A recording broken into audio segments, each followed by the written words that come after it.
Hello everybody and welcome to the Sandbox Wednesday stream. I'm Alex Flores, aka Kami-Stasi, joined here and voice, mind, body, and soul by Lucas is right. How you doing, Lucas? Alex, I'm doing good. Got my day off to a great start. I got just, you know when you jump out of bed and you just hit the ground running like you're straight out of a Roadrunner cartoon? Well, no. That was today. I hit the ground running.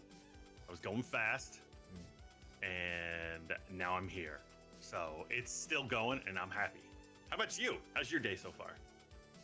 I had a late start today. For those of you who watch my personal stream on my own channel, it didn't happen today, and I forgot to tell anybody about it because I kind of overslept a bit.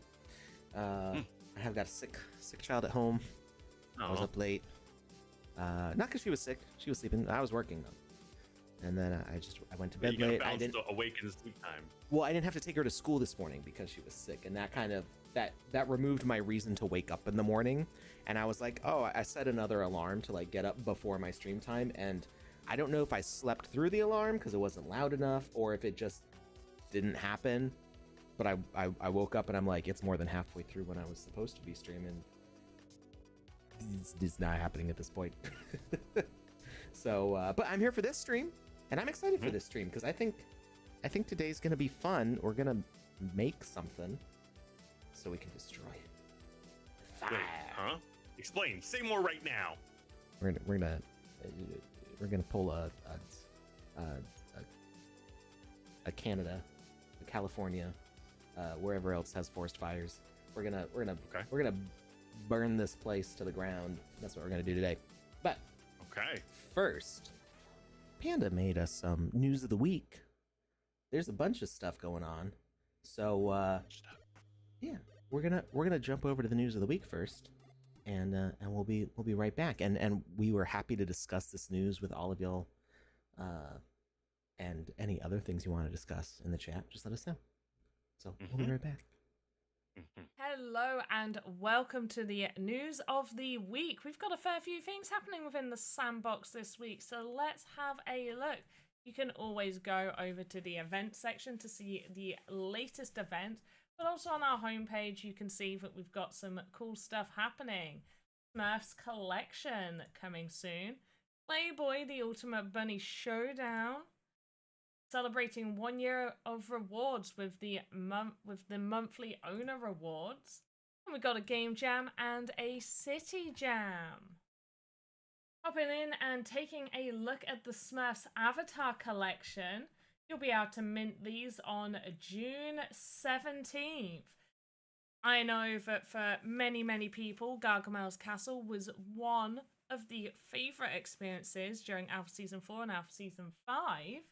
Absolutely amazing. Who doesn't want a little bit of nostalgia in the form of Smurfs?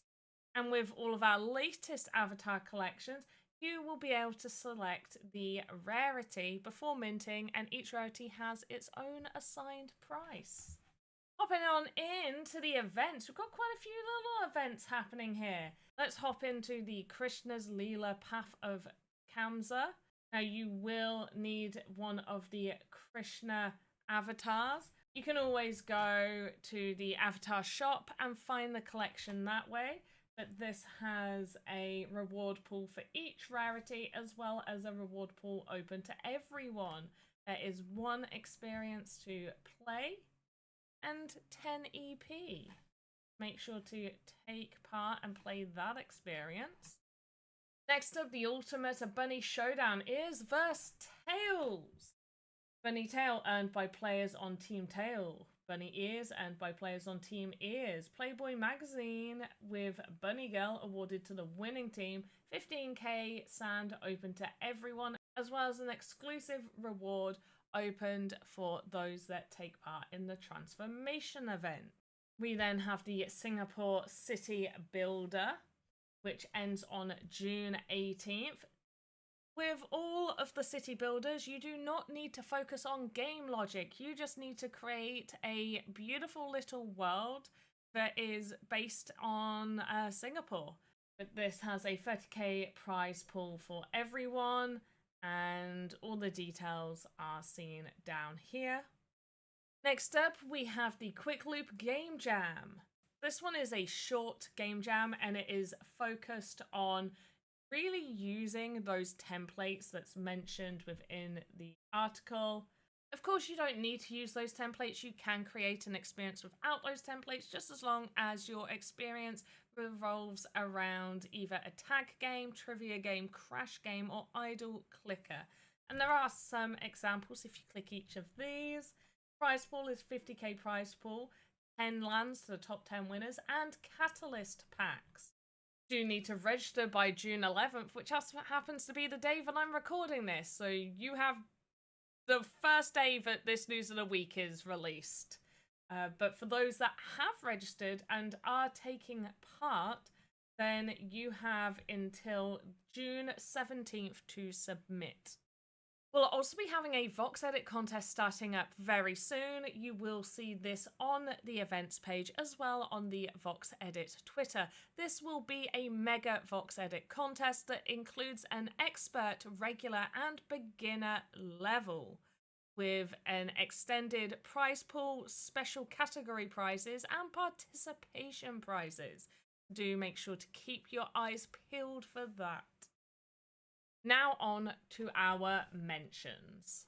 So starting off, we got Riot Rhino UK with this amazing Clown's Ice Cream van. Now I have seen Riot Rhino put a few assets out there and they are really very good, but I especially liked this one.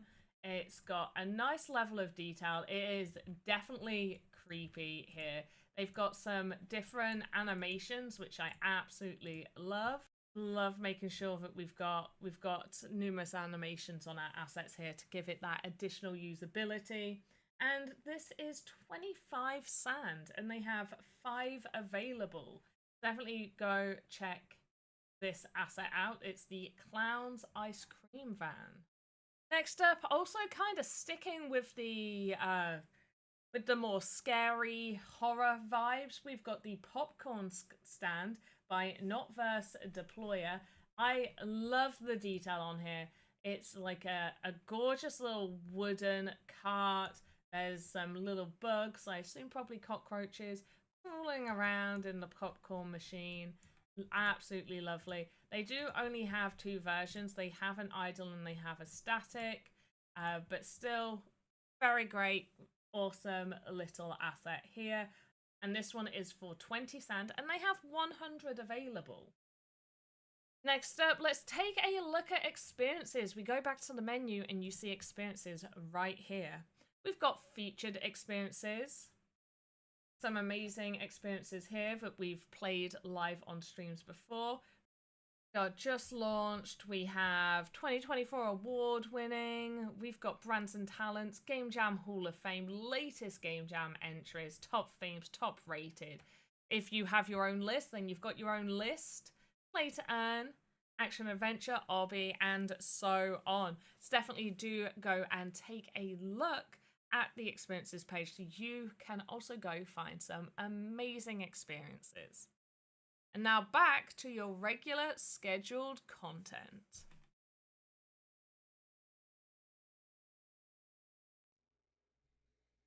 And we're back. How's everybody doing? Yes, and there's the charity stream as well. I was about to mention that. So Panda raised about, I think it was $350 on stream on, was it Monday? Was it Monday that you did the stream? I think it was Monday. Yes? I believe so. I don't think it was yesterday. It wasn't yesterday. Yeah. So yeah, I think it was Monday because I don't think she did it over the weekend. Yeah, yeah. So tomorrow, Thursday, at what did she say? 4 p.m. UTC, which is about an hour and a half before right now, I think. She will be doing part 2 of her Lego building charity stream on the Sandbox channel. That is for Starlight Children's Foundation. And she was building, I think was it called the Tall Neck? From Zero Horizon Dawn? Am I getting all the names right? The funny thing is I have this set. I thought it looked really cool, but I haven't played the game yet. So I might be joining her for that stream. I don't know if I'm going to build Legos on stream or not. I only have one camera. I don't know. I'm going to figure out if there's a setup I'm happy with. I have a traumatic history with getting Legos into a 2D image. As a young Lego builder, at probably like 9 years old, maybe 10 years old, I got given a camera for Christmas one year. It was a little point and shoot camera. There's no focus. Did you get mugged by Legos? No. Nothing like that. No. Okay. Not traumatic like in a real sense, but just in a like it put me off doing photography until I was an adult. I had this little point and shoot camera, and no focus, no lens. You had the little viewfinder that you stick your eye up to. No, this is before digital cameras were popular, or cheap, and I built a Millennium Falcon. This is also before Lego was making Star Wars Legos. I built a inevitably rainbow colored Millennium Falcon because when you're 9 years old, you use the blocks that you have. And I went to take pictures because I wanted to mail them into Lego Magazine to have them published. And I did not know anything about focal lengths or the ability of how close you could get a pinhole aperture to an object before you lose focus. Joke's on you, Alex. I still don't know what those things mean. Well, so I tried, and of course, you have to wait a while till you see how your photos turn out, because you have to finish the roll, and then you mail the roll in, and then they mail you the pictures back, and it's just a blurry mess. It was just, I was very disappointed. I was heartbroken that my hard work was captured in such a poor. Maybe photo. That wasn't your fault. Maybe they developed the pictures wrong. No, it made, as an adult, I'm like, oh yeah, no, there's no way that lens could get 3 inches from a Lego. I mean, I was, putting the camera this close to the Legos because I was trying to get all the details. I wanted all the details, and I just got a blurry mess. So, I barely took any photographs until I had to take photography for college, and then I learned about what a real lens can do. Yes, Jazzwolf Panda was telling me about the app. It's an Android app though, and I don't have an Android, so I don't know. I'll see what I can do. Theoretically, I could Discord call a burner account, because you can't like Discord call yourself. Like if you try to connect from your phone and your desktop into a Discord call at the same time, it like disconnects one or the other. I think. I don't know. Anyway. I'm going to see if there's a setup that I'm happy with. Otherwise, I may just hang out and just chat with you guys. And talk to her while she builds. Yeah, just distract her. You're doing it wrong. Don't put that block there. No, wrong angle. You missed that You're piece. Snapping too hard. That one right there. Too hard. You're missing a piece. They kick me off the call. Be like, no. Oh no, Alice got disconnected. What are we going to do? Build more Legos. That's what we're gonna do. Exactly. All right. So, can you guys hear the music? It's just very faintly in the background. I didn't want it to be like too loud or distracting. It's just kind of there. It's good. So, welcome everybody to the chat. We didn't say hi to everybody yet. So, hi Kyton, Hoddle, Jazzwolf, Frame and Fame over on YouTube. Welcome. Nazman, Garnikin, J-Dog, Ian the IT guy. There's these two guys, Kamisazi and Lucas is right in the chat. I don't know who those guys are. They sound weird. Did I already say Go West? Go West subscribed with Prime. Thank you for your 18th month subscriber anniversary. Go West has been supporting us for a long time. Just a reminder to everybody, I try to say this anytime I see somebody subscribes, the subscriptions and bits and anything like that, all your ad views go towards funding the community clubhouse, which we're not working on today because we need to get it ready to go off to Pickaxe Master so that way he can build his section. But the community clubhouse is a space that we are collectively as artists and game creators in the Sandbox community, we're all building together, and we're funding the creation, the purchase of the land, the buying of assets, and prizes for players, all with your contributions to the channel through watching the ads, cheering with bits, and subscribing. So thank you very much for that. We should hopefully be getting a land soon-ish to publish that on. We'll see how that goes. Let's see. Anybody in the chat I missed? I think that's everybody. Oh, Blue Tulip. Hey, Blue Tulip. How's it going? All right. So there was all the news, and you're free to ask any questions you want or chat about the news that Panda read. But there is something that came up since she recorded it. I actually just got the email for this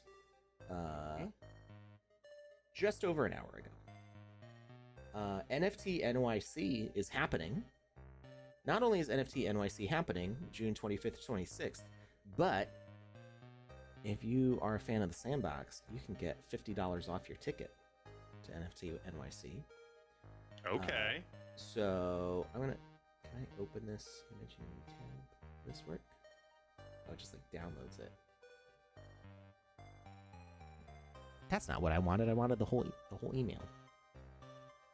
I wanted the whole email without showing like the rest of my inbox. How can I do this? Do that. Wait, I can open it in a new window, right?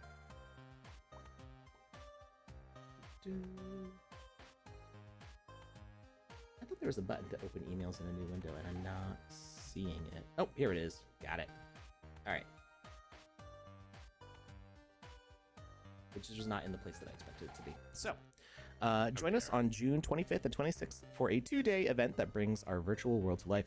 Explore special performances from Cirque du Soleil, play new games, and win swag. Plus, hear from our co-founders Arthur Madrid and Sebastian Bourget at panels discussing entertainment and mental wellness. To make it easier to join us, we're offering $50 off a ticket with code SANDBOX. So if you are looking to purchase your ticket for NFT NYC, you can use that code and it just takes it right off there. It's pretty cool. I don't know if I'm going or not. I would like to go, but also I don't know if I can go. June 25th, that's in 2 weeks. Oh, wow. Literally, it's 2 weeks from today. And I was even thinking of that. I feel like I'm doing something then. I might not be. No, Is it your birthday? Are you throwing yourself a surprise party? It would be a surprise to me, so I don't know. There you go. You are so good at this. Oh, yeah, the plan's all coming together. Crafty devil, you. All right. So, yeah, I don't know if I'll be able to make it. But I would like to go, but I'm trying to think. I think all of our stuff is in July. So we got our trip to New Hampshire. We've got my daughter's nationals dance competition. Because she's a little dance machine. She is a dance machine. That's all in July though. And then I feel like there was something happening in August. Yeah, I don't know. Maybe I'll make it. We'll see. We'll see. Who's to say? Yeah, who knows? So, what I want to do today is I encountered some information on the Git book that I think is wrong. I'm working on updates for the Git book because we may have a new version coming out soon, and we'd like. So what you're doing is testing before you update words. Well, this is not related to the update. This is related to just encountering a statement that I think was really old. Okay. And I think that what I'm trying to do has been possible for a long time. But maybe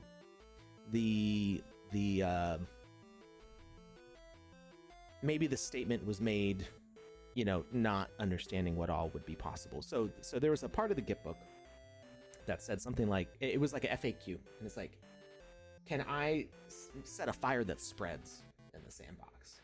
And I was like, sorry, no, you can't do that. I'm like, wait a minute, I've played games that have spreading fires in the sandbox. We played one just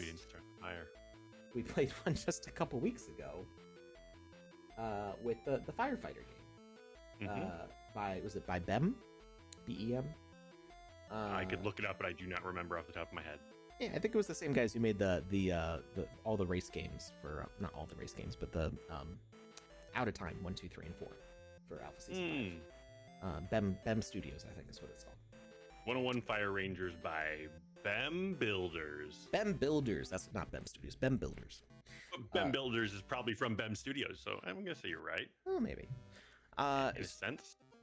So, I'm pretty sure that we can make this work. So, that there's going to be, in typical me fashion, it's not going to be simple. We're going to make it as complicated as possible. We're going to make it as realistic as possible with how we spread this fire out. And I might need, I don't know if I have an asset that I want for. I don't think there's anything like an ember. But maybe if I have just like a little small spark to spread. We're going to use a combination of VFX and distance messages and timers to determine how this is going to spread. I would say maybe the one difficulty is that it might not be randomly spread. It might, which could be a good thing actually, depending on what you want to do.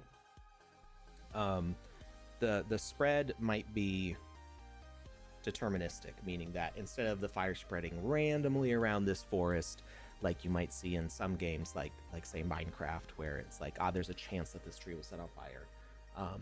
We might make it so that way, this is more like a cinematic, that this fire is going to spread exactly the same way every time you play the game. But I think you could do it either way. I think having it spread consistently is going to be simpler to set up. We won't have to use a rule to randomize things, but we can play around with it. There's some different things we can do. We also have an ad starting in just a few seconds. So before we dive into this, let's take our ad break real quick. Luke and I are gonna stretch our legs, and we'll be right back with you.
All right, we're back. And oh no, Paul ran the party, but it didn't show up. Here, I'll do it for you. It's when we're on the ad breaks, I don't have the overlay set up, which I guess I can add that in. Where'd party go? Panda Pop's party. There it is. Ain't no party like a Panda Pop's party, like a Panda Pop's party. Whoop whoop. Sorry, that might have been too loud. Right. I couldn't hear it. Well, I know you can't hear it, and it wasn't too loud for me, but I adjusted it down so that next time it plays, it's not. I just noticed it was peaking pretty hard into yellow. All right. Jazzwolf says it is really short notice. Hopefully next year we get more notice. Oh, for NFT NYC. Yeah, I'm guessing NFT NYC. Ouch. Go West. Was it that loud? Did it actually hurt? I'm sorry. I've turned it down.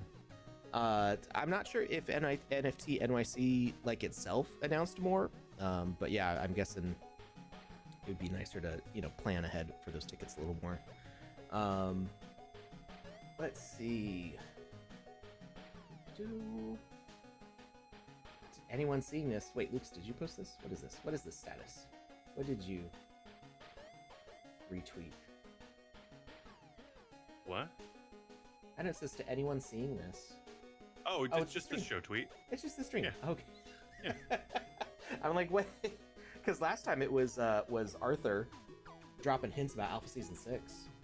Oh. You weren't here for that, were you? I was not. So yeah, you were in my ear. I'm sorry, Go West. I'm sorry. I didn't know how loud it was gonna be. It's down lower, so it's not so much. So Arthur tweeted out about was it the NFC Lisbon or something? It was something with that event, and then he just had like hashtag AS6 Alpha Season 6 in the tweet with no other context, just like, oh, it's there.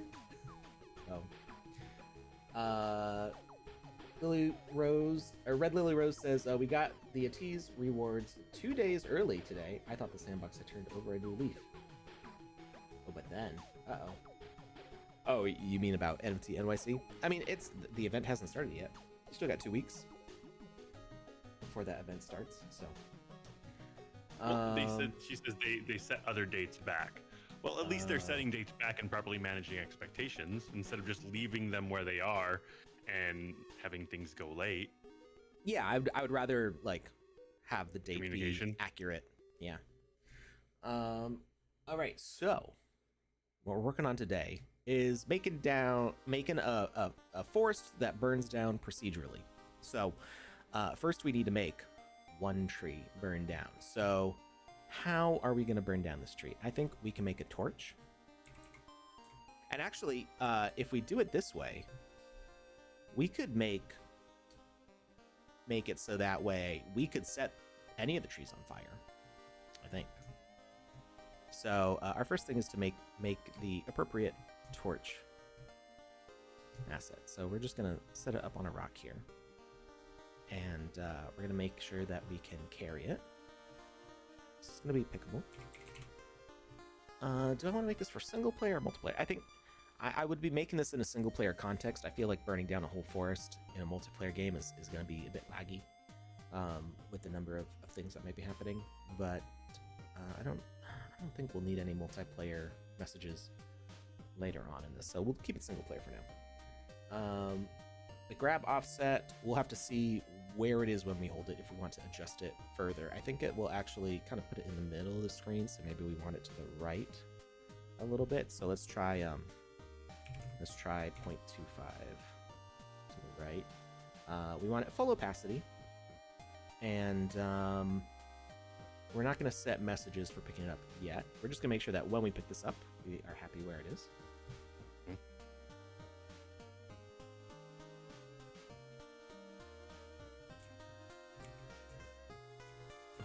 Oh, you know what? I was thinking this would be a first-person perspective. I don't know why, because I didn't tell it to be first-person. Just in my brain, I was thinking, what will this look like? I think I was thinking first-person shooters when you see like the gun to the side of the screen. So it really doesn't matter. But this is an okay place to have it. We'll leave it like that.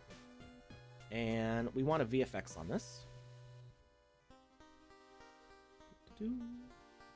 Visual effects. And we're going to use one of the fires. We'll start with fire small. And we can see that it's down too low. So we are going to add a position offset of, I think, 0.5. That might be too high. Stop and play again. Oh, yeah, that's actually pretty perfect. Size-wise for the fire, I think that's good enough. We could do more with it, but I think it's totally fine. No need. So if we grab it, we can see that we carry it along. And we can't set the tree on fire yet, but this is where it's a fireproof tree. It's a fireproof tree. And you know what?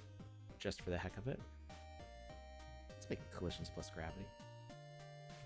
And then we can, oh no, we knocked it over. What's going to happen? No, Alex, this is how you start a forest fire. Didn't you listen to Smokey? I was going to say, Smokey the Bear's going to be so disappointed in me right now. He's going to run on it. Instead of 4 wolves on a template, it's going to be 1 bear and a dead Alex on a template. All right, so we got that. Now we need a message broadcaster to start the fire. So I think our message is going to be ignite. Let's add a behavior here. Message broadcaster. And message to trigger. It's going to be, or message to send, sorry. It's going to be ignite. And we're going to edit logic so we can see a little bit more. And we can see this is a really big space to be sending ignite. That's too big. This little torch shouldn't be lighting all that on fire. That's too much. Okay. So we're going to broadcast that over a smaller area, a little more reasonable. And I don't really like that it's so low down, but I don't think that we can offset that. It doesn't really matter. I mean, it's going to be close enough in the area. But we could just burninate everything. Yeah, the people and the villages, like Trogdor. I have to say, Alex picked up on that one. There's right only away. one context to use the word burniate. So if we wanted this to be more accurate, we could make a second object that's invisible and attach it higher up on the torch so it's right where the flames are, and make that the broadcast point. I think that this is close enough. Maybe we'll set it to 2. And man, my nose is driving me nuts today. I don't know if it's allergies or my daughter has a cold right now. Maybe she gave it to me. So if I'm rubbing my nose a lot, it's just because it's super itchy. Broadcast duration forever. And we are going to put a delay between the broadcasts because we don't need it setting constantly. But I think if we do it once every half second, let's do it once every second, because sometimes it takes a second for things to ignite. Yeah. Right. Like you ever try to light up a fire birthday starter? It's not like instantaneous. Yeah. You gotta click it a few times. Or even like a candle. Starts to fine. Yeah. You a little put waxy substance on the outside of it. You put a lighter to the candle and then take it away, and it's just like, no, I'm good. And then you do it again. It's like, oh, okay, I get it. I'm going. I don't wanna. And that should now be sending our message. So we want to make sure that message is sending. So we're going to test that it's broadcasting before we actually set things on fire. We're going to add a visual effects to this tree. And we're going to add a fire. Now this one we want Bigger. we want bigger.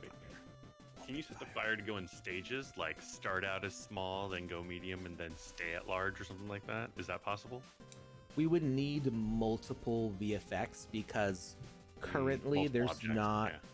there's not a way for us to do things in stages with like once we set the properties of the VFX, we can't adjust it.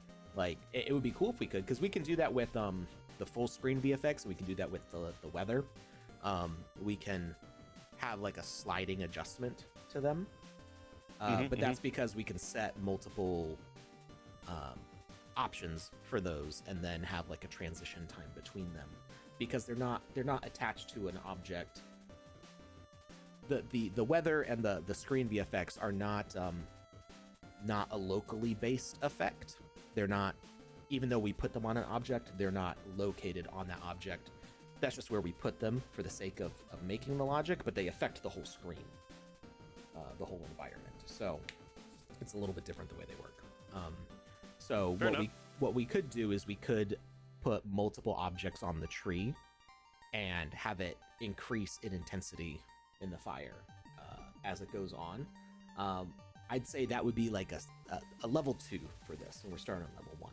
So we don't want to set up a whole fire across a forest of trees and have it not work quite right. So let's make sure that we can burn down the whole forest before we burn it down pretty style. So the message to turn on this fire is going to be our ignite message.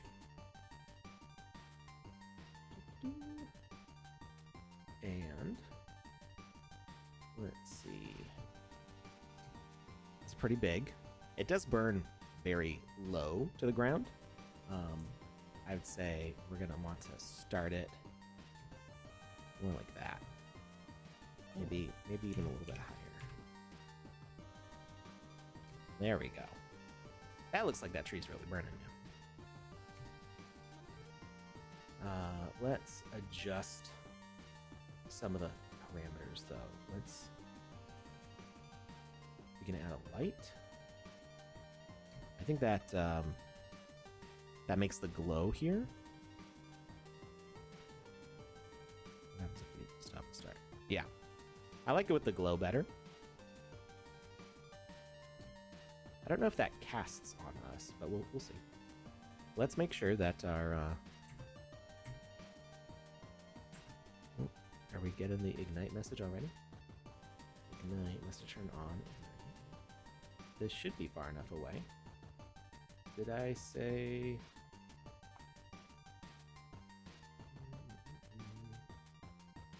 Everyone in range, and I made the range smaller. What is this circle though?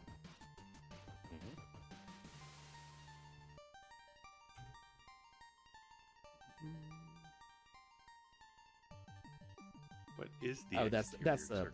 the pickable broadcast range. Elaborate. It's these other rings here are for when you pick it up and put it down. If So there's you can another pick message. it up from that far away. No, it's if you pick it up, does it send a message, and how far out does it go? Oh, gotcha. Yeah. I was confused for a second there. Yeah. Good alternatives to OpenSea. So I've used Looks Rare before. That's an option. I wouldn't say that Looks Rare is necessarily better than OpenSea. There's definitely more quirks. Pros and cons. Yeah, I mean, OpenSea is the biggest platform for a reason. It's one of the oldest ones, and it has a lot of development behind it. There's Looks Rare, Magic Eden. The thing is, Looks Rare is the only other platform that I've traded Sandbox assets on. So I know currently the reason why Red Lily Rose is asking is because OpenSea 2, which is the new version that's rolling out, for some reason does not support sand yet for transactions or sandbox objects. So Really? yeah, and I'm not sure what the reason is. I need to I know that the Sandbox staff has been talking to OpenSea about this. I'm not sure what the current progress of that conversation is. I want to kind of poke in on it and see what's going on, because OpenSea version 2 is going to be the official version and like discontinue OpenSea 1, I think on June 16th, something like that. So there's just been some issues with trying to do sandbox related stuff on OpenSea 2. So for right now, you can revert back to OpenSea 1. If you're on OpenSea 2, on the left side, there's a menu. If you look down at the bottom menu, it says something like return to OS 1, something like that. And so that's what I've been doing if I needed to do things on OpenSea with sandbox stuff. And yeah, there are other quirks with OpenSea 2. I mean, it's the newer platform, so it's not had all these years of bug fixing and stuff going on. But it is important that we be able to still do stuff with sandbox stuff on OpenSea. So hopefully, your group OpenSea. What was that? I said, get your poop in a group OpenSea. That poop in a group always gets me. So yeah, hopefully that happens. I will see what I can find out, and maybe we can talk about that on Panda stream tomorrow or on the Saturday streams. If I have any new info. Yes. I don't think anybody expects you to like kind of ramble on for 10 minutes with no information.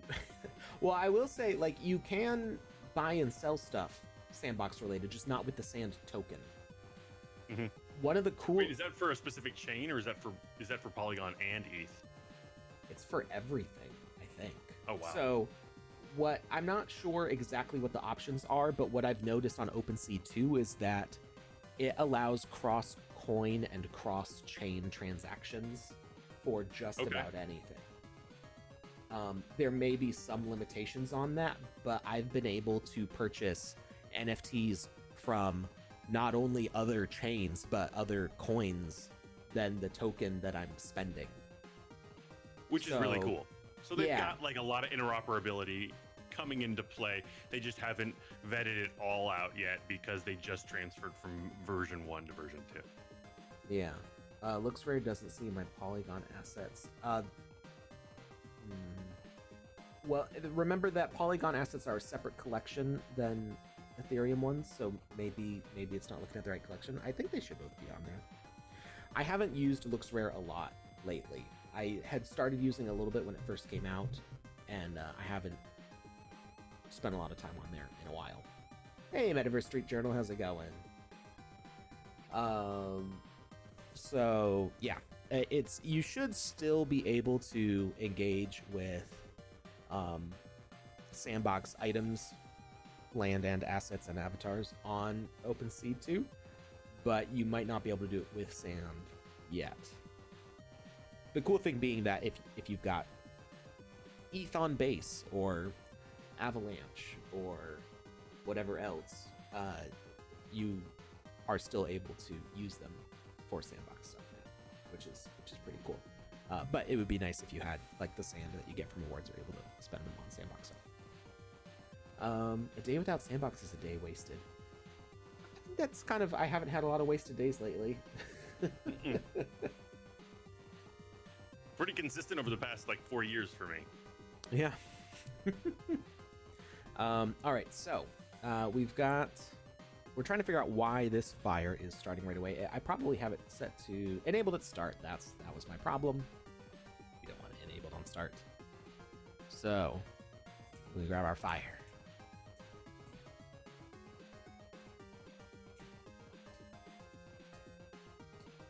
It's not working. Why is it not working? Okay. All right. Let's see. What we got going on here? Message turn on is ignite. It might just be that our message is not big enough. Let's try increasing it a little bit. Yeah. I mean, it should be. Metaverse Street Journal, we are trying to burn the tree down. Alex encountered a message on an old Gitbook page, and he is trying to figure out whether it is accurate or not. I'm trying to prove it wrong. I'm trying to say I know better. The proof is in the burning pudding. How's it going, Woke Zombie? All right, so we're doing everyone in range. Broadcast forever. Maybe that can't move. Maybe we have to drop it. Like it's hot? Because it's on fire? Maybe.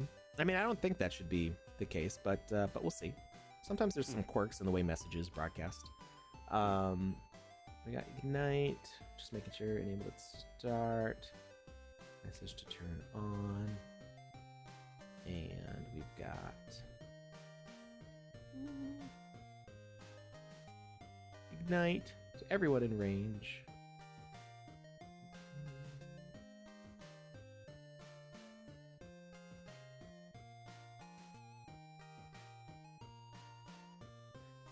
I'm trying to remember the duration versus the forever. I think duration means that if you wait before broadcast, it will send it intermittently. But forever should just send it constantly. So let's try it again.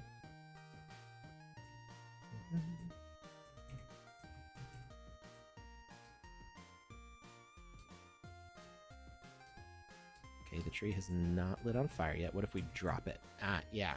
So it's not sending while we're holding it.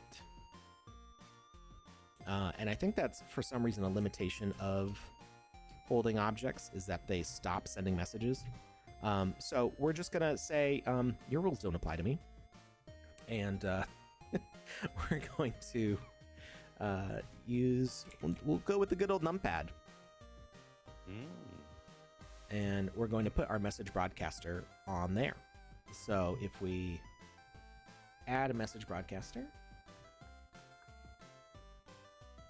we can actually copy and paste our logic. Message broadcaster, single player. We go over here, we right click. Jackie Chan says they registered for the upcoming Game Jelly. Game Jam. It's a game jam. So I like it.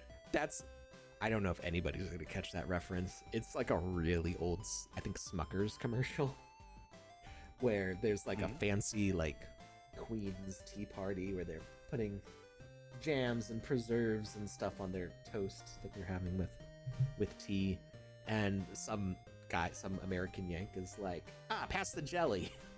And like the queen faints or something. I may be like misremembering it a lot because I haven't thought about this commercial in 20 years, but just that's what came to mind. As one does. I mean, we're not expecting you to think about a Smucker's commercial consistently for 20 years just to hold on to that info. So if we right click on message broadcaster here, we can click copy and then go to our new one and click paste, and it dropped in ignite and all of our other details. We can remove this message broadcaster, and now we want to put this right where our fire is. Right, yeah. And we can make it invisible, and we're going to attach it to our torch, and now that message should be sending. Whoop. Oh no, it just keeps going. So what is it? Wait, huh? Wait, what? Follow it, Alex. I can't. I can't go through that. So I forgot. I put on physics collisions with this torch, right? Okay.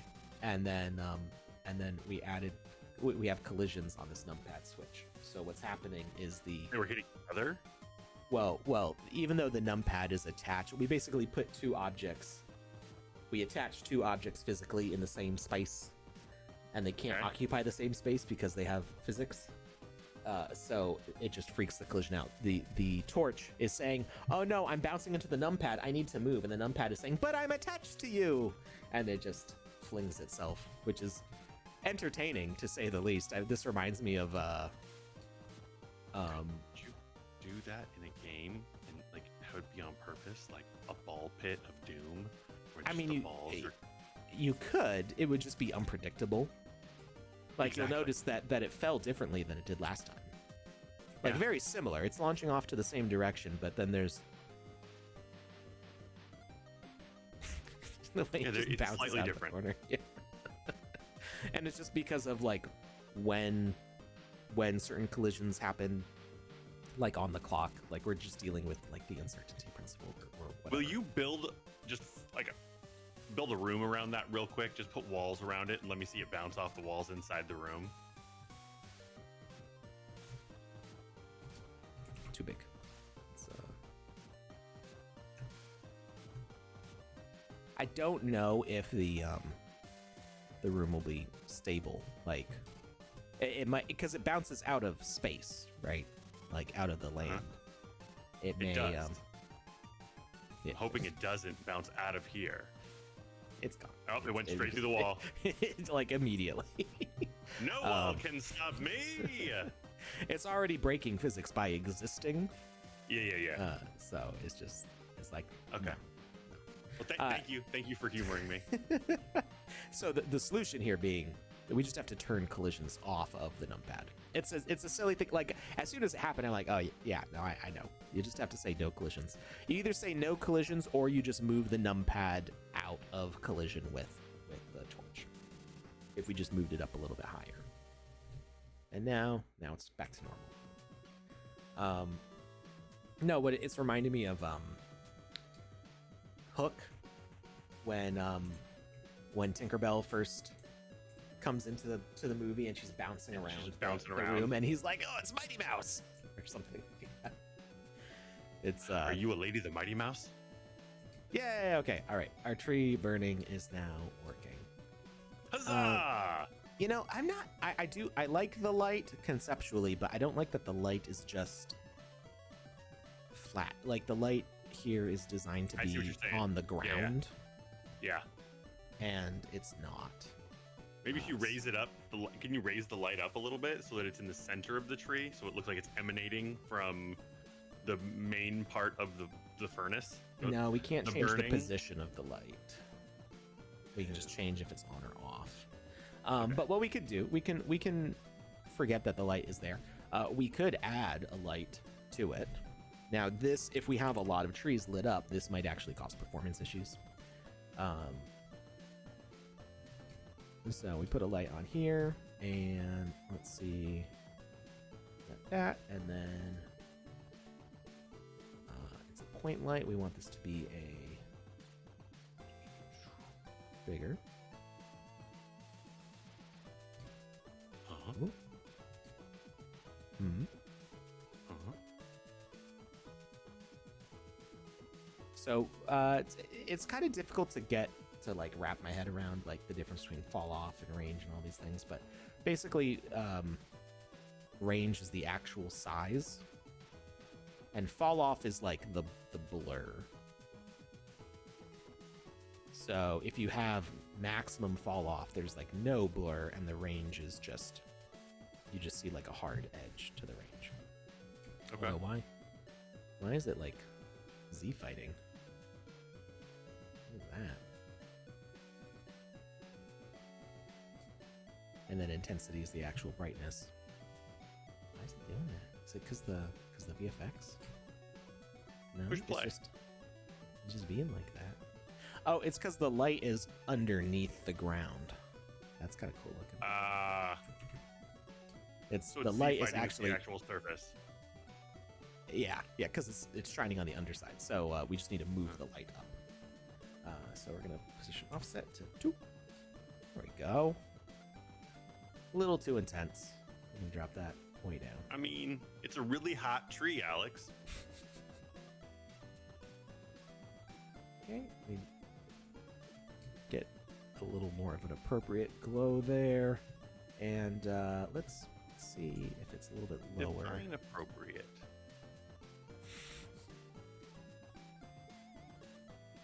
Not blinding. Hmm. Let's make this a little more orangey yellow. A little more red. The light.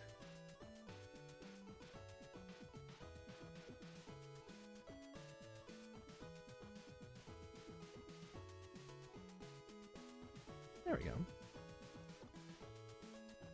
Now, when we have the fire, it's going to cast some light on the ground as well. And you know, I feel like this makes more sense at night.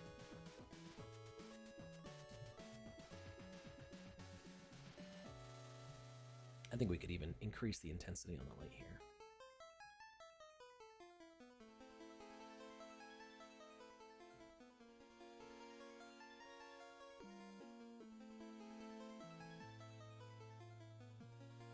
Right, and our message to turn that on is also ignite.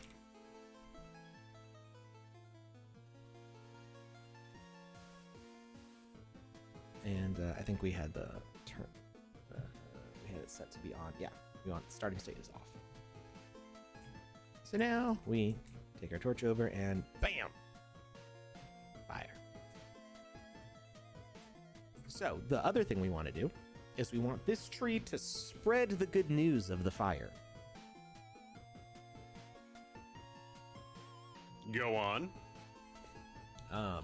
We need a timer. Timed event. When it receives the message ignite, after so many seconds, it's going to send the message of ignite. So we are going to wait for message, ignite, and we're going to broadcast to everyone in range. I think the range can be a little bit bigger on the tree. Like that. Maybe a little bit bigger. We can space the trees out a little bit more. And event name, I'm just gonna call it this. Burniation. Oh, Burnination. Gotcha. Yeah. Not Jackie Chan says, if a gravity object positioned directly above a vertical moving platform, the gravity object is stuck in the air, no matter how far above the platform. It only takes effect in client. Broke my game. I wanna see what he's talking about. Okay, so we get a platform.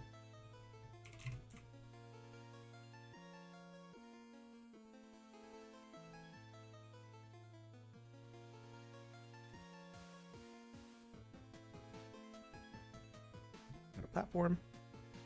We got our physics object.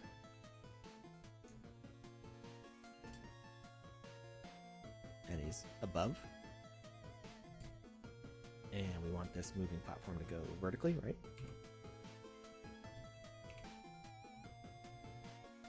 And collisions plus gravity.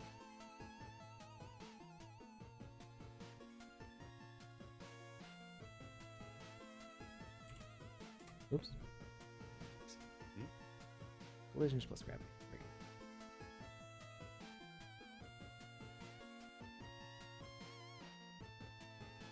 So you're saying you do this and then you put it, you make the game in the client, and the object never falls down?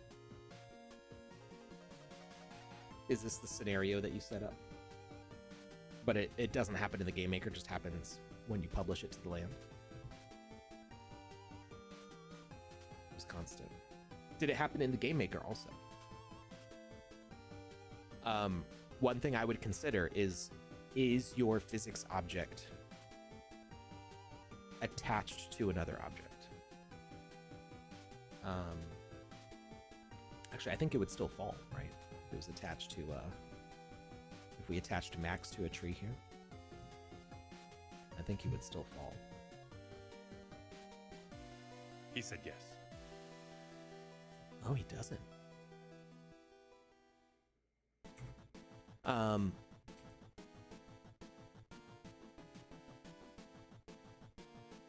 Yeah, so it seems like having collisions plus gravity on a child object and then them being attached to a solid object means that they don't fall on their own. They just stay there. The physics object had children, the other way around. So that should work fine. If we switch the relationship here. Well, actually, it might mean that the children are colliding with something. So if we have Maximilian with collisions plus gravity, and then the standard tree with just collisions, it means that this is actually probably going to tilt over because the center of gravity is off the collision point. There we go. Yeah, see it tips over. But he's taking the tree with it. The tree is his child. And it's counting the tree into his overall like mass. And if you have them with no collisions, then it should just kind of ignore that it's there. Whoa! He wasn't going that high before. So we can move max, but we should just go right through the tree. Yeah, sometimes having collisions plus gravity mixed with other sorts of assets can have some unintentional wonky effects. Yeah. Yeah, I would need to see the setup more to like figure out exactly what's going on there. It could very well be a bug. I'm excited for 0.12 because we get some new collision toys. I'm excited. Also, I've been wanting to say this since the beginning. That block with the torch above it just looks like a really just poorly forged hammer, like Warhammer, like ogre club, and I absolutely adore it. Like, I just want some big monster to come along and just grip it by the base, which looks like a hilt, but is really just a torch, and just start swinging it around. All right, so we're setting up our tree here. We've got our timed event of Ignite.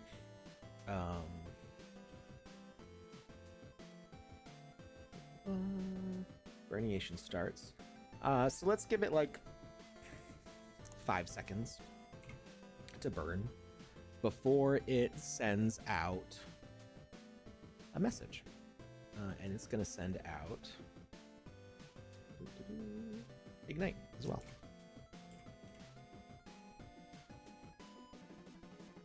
And it sends that to everyone in range. So now, if we duplicate out our tree, we should make sure that it resets. Yeah, so it repeats this function. So now, we should have a forest that ignites. And we should see it kind of repeating this out, getting more and more intense. We just set off one tree.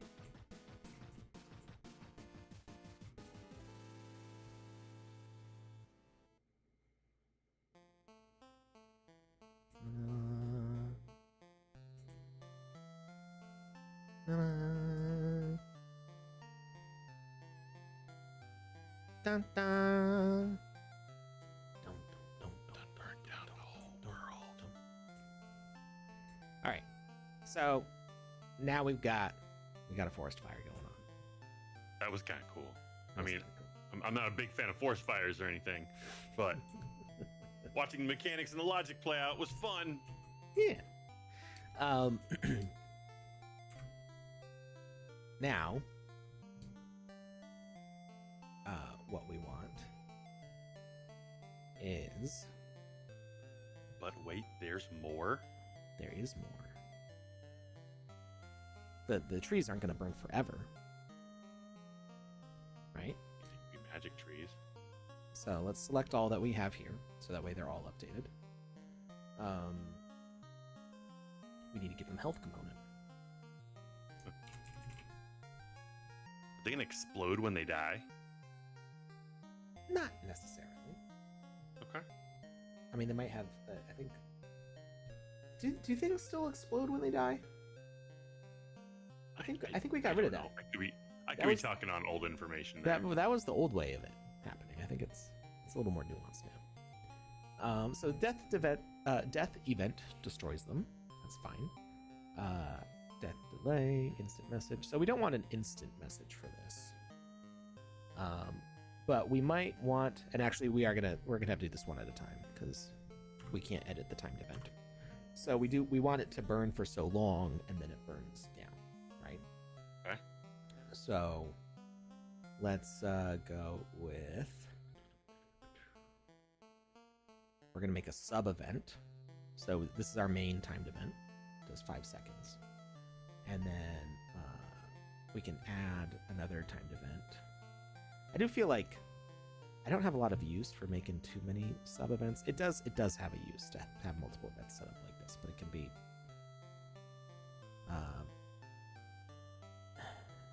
it's difficult to explain. Fair enough. I'm pretty sure, if I remember correctly, the way this works is it's this event happens and then this event happens. But if you do sub events, all these events start off the same time. So you could have from 0, you can do 5, 10, 15, 20 seconds, all starting from 0. But then this event will only happen after the main event, I think. We'll see. So if we set this to 5,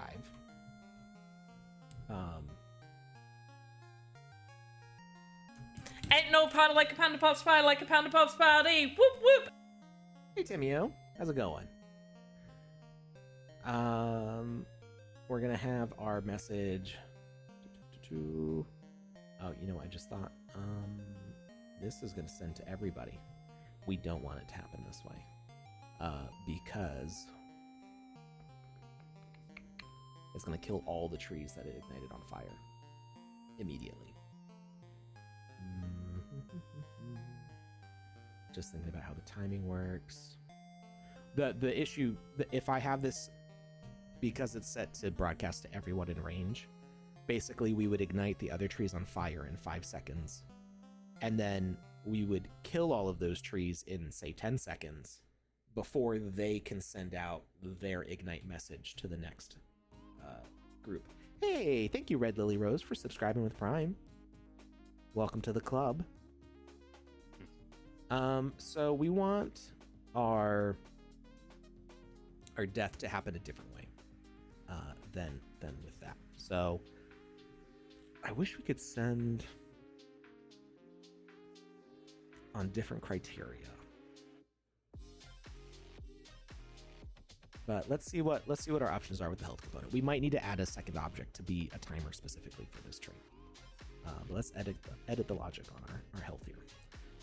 So I guess we could just do a death delay, and then it'll hang out there for a while.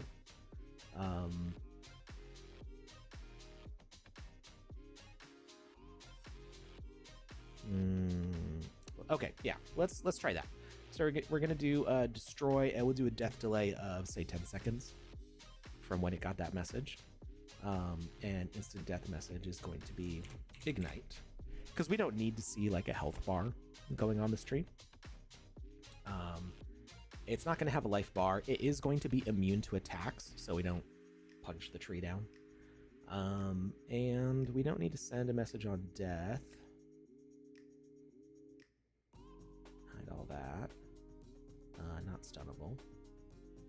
So it should be that just 10 seconds after we light this tree, it burns down.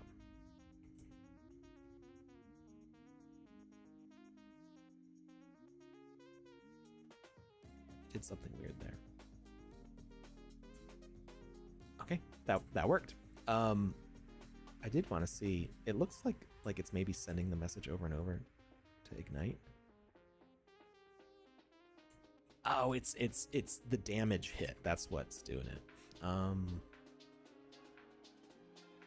guess we could kind of leave that there. I don't really like the way that looks.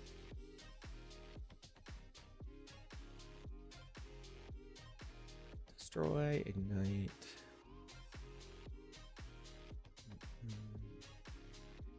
So if we use the death event, it will always do that red flash.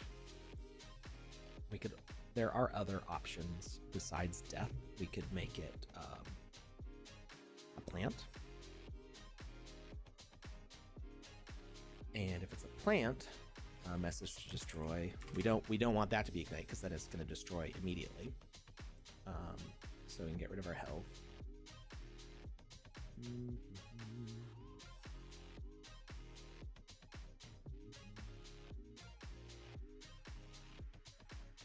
I'm trying to figure out the way to do this all in one object, so that way we're not attaching a bunch of things. And I am making it a little more challenging that way. So if we send a message to self, we could use like a speaker component to send it out in a radius. So instead of our timed message sending out to everybody, it could be just lit, meaning that the tree is lit, and it's going to send to self. And that's going to set its timer. Once it gets that lit message out,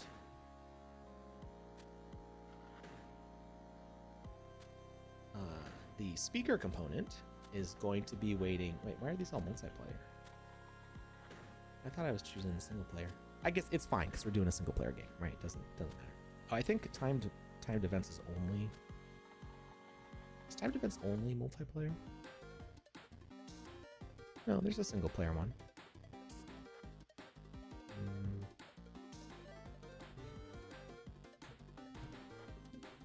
Can you duplicate to? Wasn't it just single player until recently, though? Yeah, well, so the torch was single player. No, I'm talking about like just in the history of the sandbox, not in the history of today's stream. Oh, well, I mean, it depends. But the nice thing is that we can switch this to single player pretty easily using the copy and paste. The copy and paste works across multiplayer, single player. So while I kind of wish there was a button that I could press, which would just flip it, that doesn't always work because there are some things that are only single player or only multiplayer.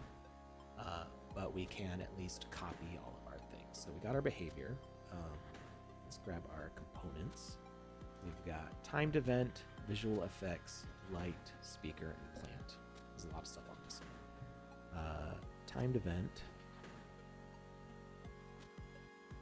Wait, that's our behavior. What am I doing? Visual effects, light, speaker, plant. Visual effects. Speaker.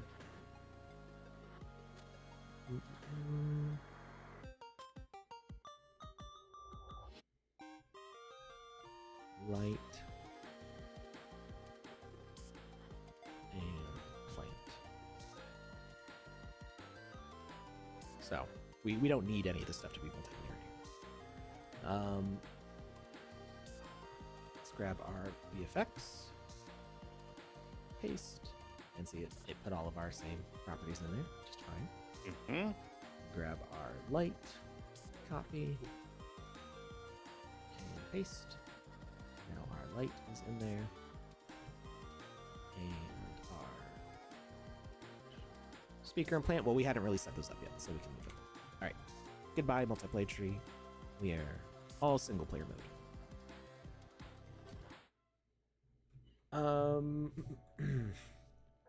DET, that's their deathmatch. Actually, I don't. That's one thing I don't understand. How does DET?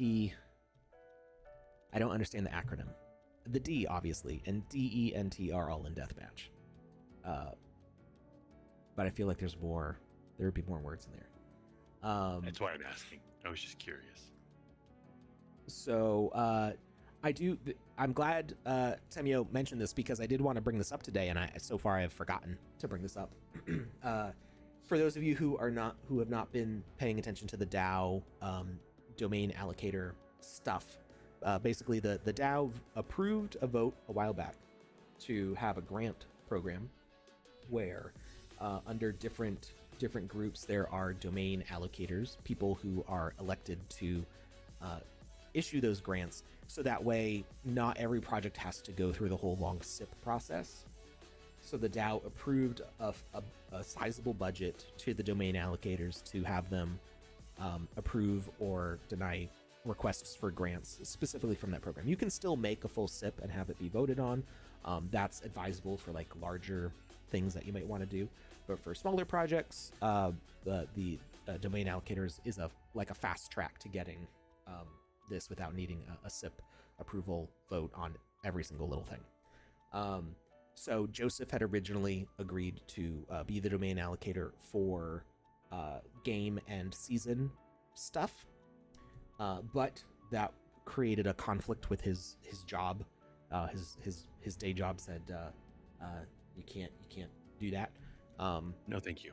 Yeah, it's just like contractually the obligations they were like, that's not we don't want you doing that. And so he decided to stay with his day job, which is fair.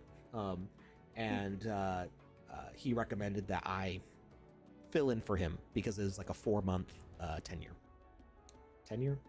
I guess, service deployment. I don't know, stint. Yeah, sure. So we're already 1 month through, and the community decided that they agreed with Joe and said that yeah, Alex can fill in on this, and I was like, okay, I guess I'm doing that. So now I am in charge of checking those grants and approving them. So far, there's only been 2 applications for grants, and I have a budget of over $100,000 in SAND to hopefully approve and pay out before the end of August. It's not a lot of time for game building. So please let me grab the link for you for where you can submit. And actually, I'll bring it up on screen so you can see. This is the whole space. This is for all of them. So you can see that there's 4 different sections.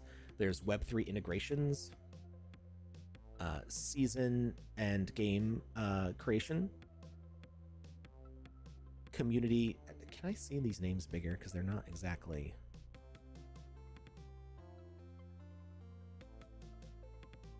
Community engagement and charity.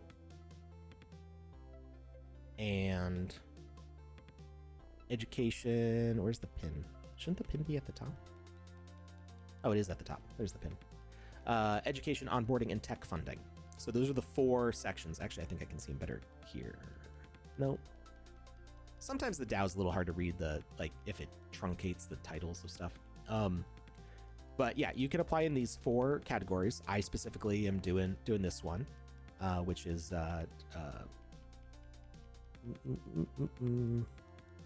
yeah, see the pin's like upside down and it's at the bottom. I don't understand.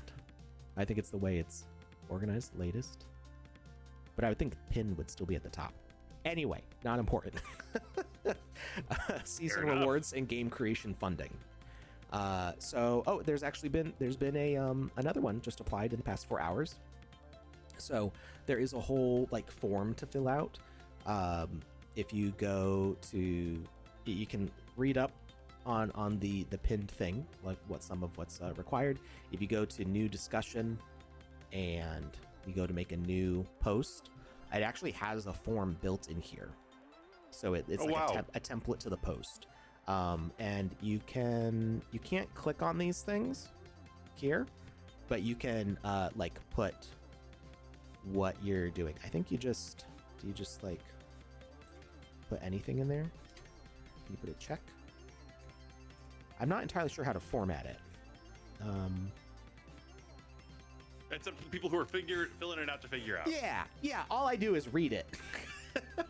No, I give pretty detailed feedback. So if you check out Temio's post here, he had a very detailed application, which was great. He put in a lot of work to outline all this stuff, and then I wrote back and I kind of went point by point. It looks like he's replied, and this was just 7 hours ago. I was asleep, so I have not read it yet. Impressive. That I was asleep 7 hours ago? No, the way that you two had your back and forth. But yeah, Steve's impressive too. So I wrote back with notes about what looks good, what maybe I need some more clarification on, some ideas to suggest of would you consider doing it this way, and seeing what his reply is, and then also looking at the comments. So far all the comments were positive. There were a couple, Cloudversy and Amos both talked about how much they want this to succeed.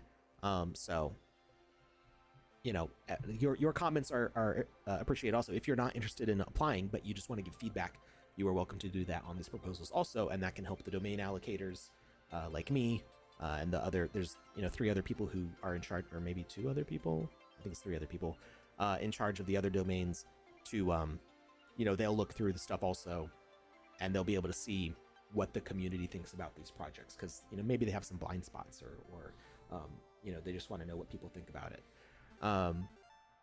So yeah, if you're looking to build a season, something like Touche's Fun Guy season, or like the events that we run in the sandbox frequently, if you're looking to have something like that be started up, this can be the seed funding that you need to mint all your passes. I can give you tips on how to set up your monetization model for this, how to advertise what you're promote your stuff through social media and Discord, how you get the word out to the community that you're doing this event, that you'd like them to participate in. And we'll talk about your strategy, and if everything looks good and your budget looks good for that, then I give you a grant, and that's how that works. Nice. Yeah. Also, we have an ad starting in about 1 minute 15 to 30 seconds. Cool. Good timing, actually. Yeah. So yeah, that's what this program is. Like I said, I've got over $100,000 in sand to distribute through this program, but the program only lasts until the end of August. It was set up for 4 months. It's already a month in, and so far, I've not made any approvals yet, because I just started doing the feedback yesterday. Get cooking, people.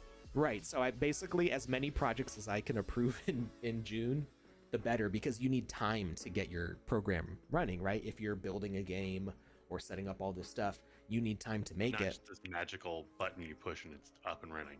And the grants are not like a single distribution; they're milestone based. So, and the submit forms were closed before. Well, we're gonna try to get as much as we can done as quickly as possible. It's gonna be a fun summer, right? We got all this budget to like do cool stuff this summer, so let's do it. Let's do it. So the milestones are, we establish what your milestone should be, like what goals should you meet, and then you get a payout for that. And so at the end of August, the program's basically done. So the DAO can vote to continue it, to extend it if they want, if they think it's successful, but that means we need to do stuff now before August to show that it's successful. All right, we'll be right back after the ad.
hanging in there with us. So, yeah, just I think we said everything we need to say about domain allocators and the grant program. Just make sure if you're interested in running. Redeemed mystery box. Oh, ho, ho, ho. I've never seen that. I haven't either. I think Cool. it's new. Nice. Well, you're gonna have to talk to Panda about that because I don't know. The mystery send her a box is a mystery box to me. Me too.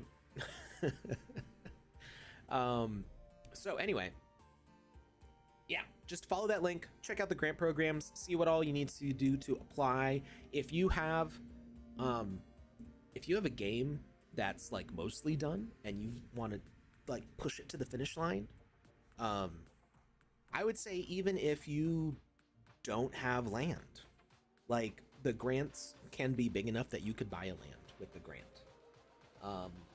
So if I would encourage people who are established builders to apply because it's going to be really easy for me to evaluate what you can do.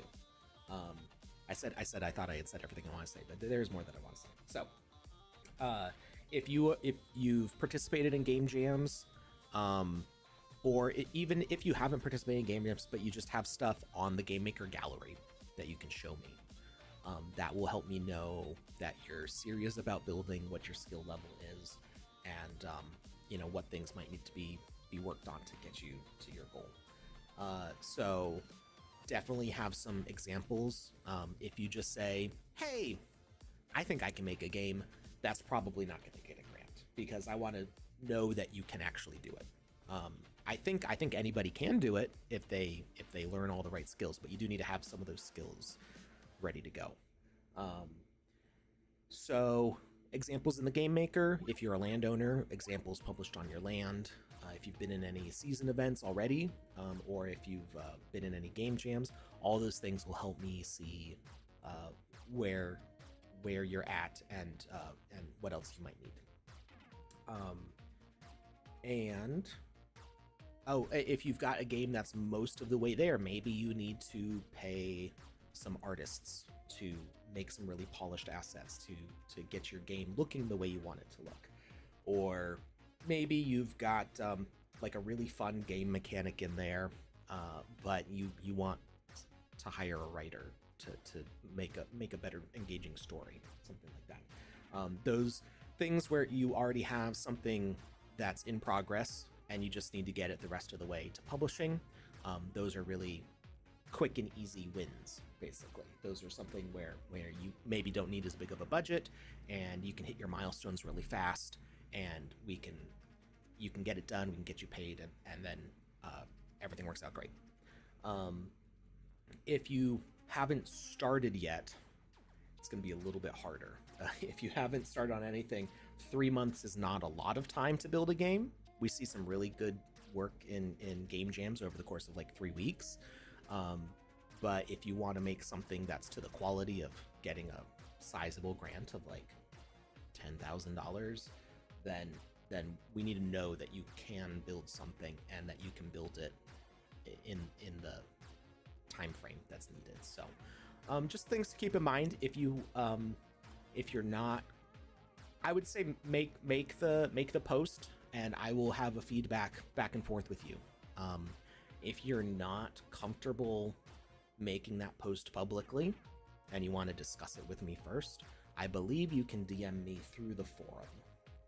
Let me see if I can put that up on screen. So if you go to any of the, I'm not like tagged in here, I don't think, but if you go to Temio's application, let's go to right here. You can see my reply here. Scroll back up. Somewhere. There it is. And you should be able to like click on my name and find a way to DM me from there. I'll try clicking on Sand Squad. Yeah, message right here. I don't think I did anything to close that. So it should just be open for whoever wants to message it. My socials are a little closed down. I was getting so much spam on Twitter a few years ago that I was just like, I don't need Twitter DMs open to the public. It was really bad. Yeah, but it is open on the forum, so you can message me there. I would suggest doing the post publicly because then you can get feedback from everybody. And then our conversation can be out in the open, so people know what I'm suggesting to you, and I think that's good for transparency, and making just a conversation that's beneficial to everybody. Everybody knows they can learn what's expected and what we're looking for by seeing what other people are doing. So yeah, make those posts. Message me on the forum if you don't want to make the post, and just start that conversation, because I would really like to get as many grants in June as possible, so that way we can get you going and be all finished before the end of August. Because at the end of August, we don't know if the program is going to continue on after that or not. All right. Let's burn down some trees. We haven't already? Well, we started. So the issue that we You had... have more trees to burn, Alex? Yeah, well, we're going to make more trees to burn. This is sustainable burning. Oh, okay. So He's preventing forest fires by doing this. Got it. I'm containing them to a land-sized area. Okay. That's what I'm doing. Anyway, the timed event, the issue is that it's sending to all, and that limits our options, because if the timing event is sending to all, then we can't do something that just happens to this tree. But if we do the timed event to self, we can do stuff that just affects the tree, and we can use the speaker component to relay out a message to everybody else based on the timer. So let's go to this. We have Burniation for 5 seconds.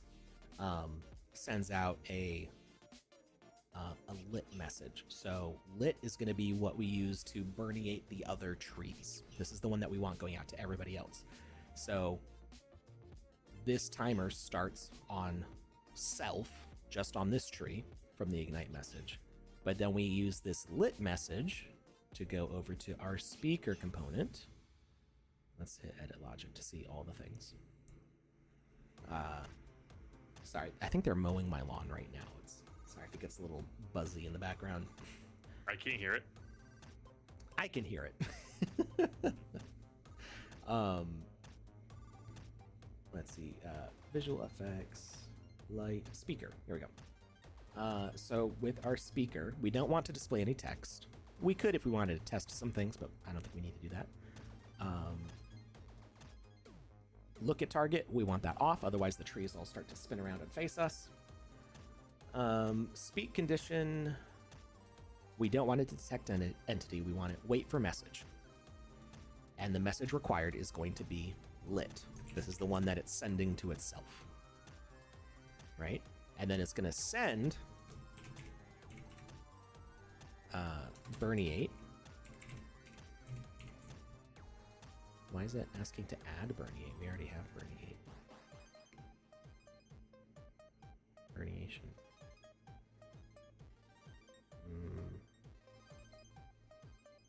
I don't know why the message is not showing up there. Add Burniation, I guess. Maybe because we deleted the old tree. I don't know. Broadcast type is going to go to everyone in range. So this is replacing what we originally had the message broadcaster doing. But now the message broadcaster, or the timed event, I mean, now the timed event is just an internal timer. And this way the message can spread. Everyone in range, we don't want it to be that big of a range though. We want it, I think we had it at 5 before, which I think was good. And send only once. Yeah, I think that's fine. I think it's fine that it sends only once. I don't think it really makes a difference. And we actually don't need to reset this timer. It doesn't need to loop, so we can have it just go once. Next, we are going to add a timed event of death. So we want the tree to die. So we're gonna go ash. We'll just call it that. And we'll say, I want to see how this works better. So we're gonna say 5 seconds. And it's gonna send that message, ash. And message your story, ash. All right. So now we should see 1, 2, 3, 4, 5, and okay. So that does send too fast. I'm still not totally sure I understand why. I mean, I guess for organization, but I don't understand the point of having so many sub-events possible.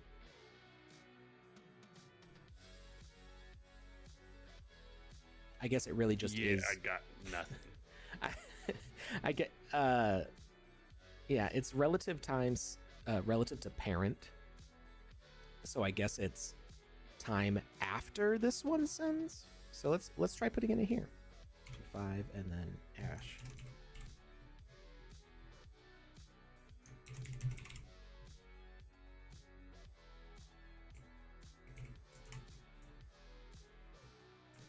One, 2, 3, 4, 5, and it sends the message out to everybody. 1, 2, 3, 4, 5. There we go. Okay, so that is what the difference is. It's if you have a timed event. What? It allows for more of a delay. Yeah, well, it's relative to the parent item. Yeah, but you could use it either way. So there's no difference between me saying this at 10 seconds versus this at 5 seconds, because this is 5 seconds plus 5 seconds, and this is 10 seconds. You could do them all this way. This is more for you to measure out if you want to organize your thoughts a little bit better. All of these top level events start counting as soon as they get this message. And then the sub-level events start after this timer ends. So it's kind of... It allows you to make it more of like a domino effect type situation as opposed to just a clock. Yeah. You can set it up as dominoes, but you could also set it up as dominoes. Just, you could say 5 seconds, 10 seconds, 15 seconds, 20 seconds, instead of saying 5 seconds, 5 seconds, 5 seconds, 5 seconds. It's really about how you want to count it. There's not a huge difference there. How does your brain look at this solution for whatever problem we've created? Yeah. So I'm actually going to make the ash time a little bit longer, so get more of a sustained burn. And let's duplicate this out.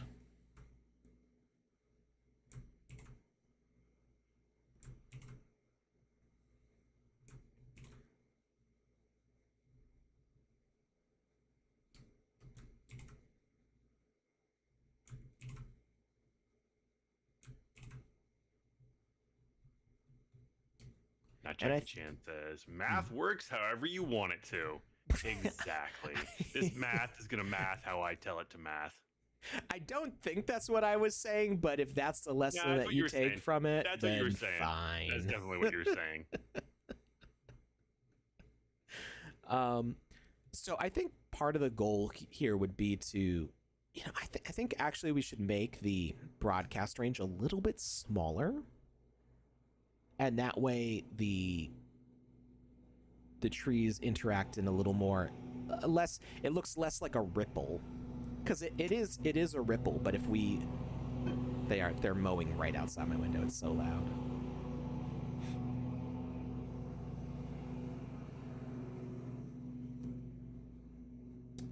Welcome to my Saturday morning. mornings. They mow right outside my window every Saturday. The thing is that they're not on a predictable schedule. It's just they come like when the weather's good, and like once a week. And so I'm like, oh, surprise, they're mowing right now. I don't have any heads up. Let me see if closing these blinds will like buffer the noise a little more. Probably not.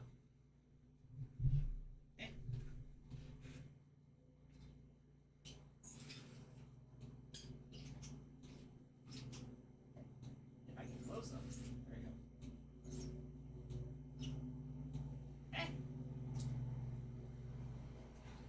I need like soundproofing curtains.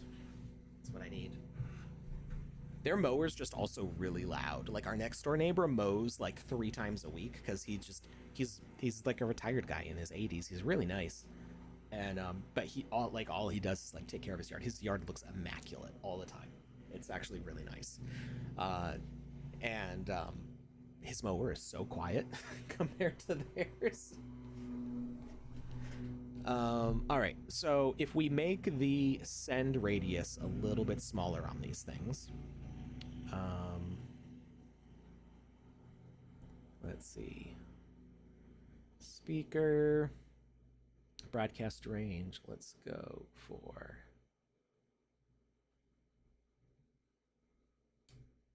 oh, is like locking up because it's mad I'm changing so many at the same time.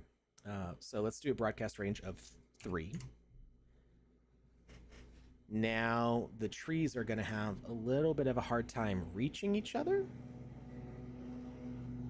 but that's okay because now we can squunch them up a little bit closer to each other. A little bit of trouble, or like, so they'll still be able to get it done, or yeah, okay, it's you're just gonna have to get them closer. Gotcha. Yeah, they'll be a little bit closer, and then we should have some more interesting, like trees are not perfectly evenly spaced all the time. We want there to be, unless you're like, in a hedge maze. Well, yeah, but we're not. We're making a wild forest fire here. So what we want is to like set this tree, and then it will set off kind of like a trail of trees that's going to kind of snake through, more like dominoes. We're making the trees more like dominoes and less like a ripple. Okay. So we're going to have little gaps between the trees. And some tighter spaces. So we just have a more interesting visual going on. And we'll make a little tower so we can observe it from above. Like a Firewatch tower. So what Alex is is he's going to... I'm going to play the fiddle from the top while Rome burns. Just watch. Just watch. I'm gonna be Nero over here.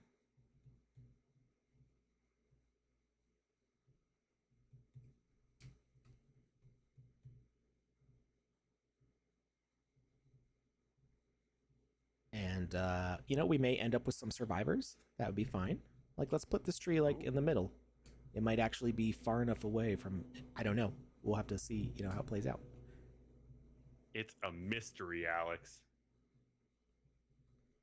But because all of these are on a set timer, it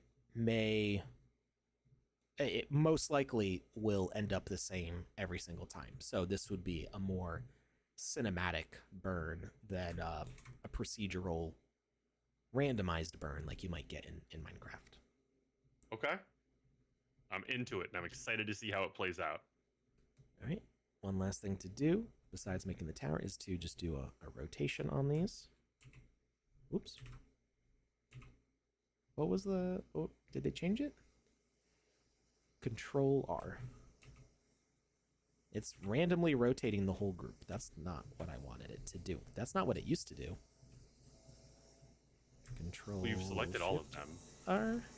Yeah, but it used to rotate everything randomly, individually, like... Now I have to go and select them all. That's not fun. If I just want to introduce the randomness to the orientation of the trees. So that way they don't all look like they're on a grid.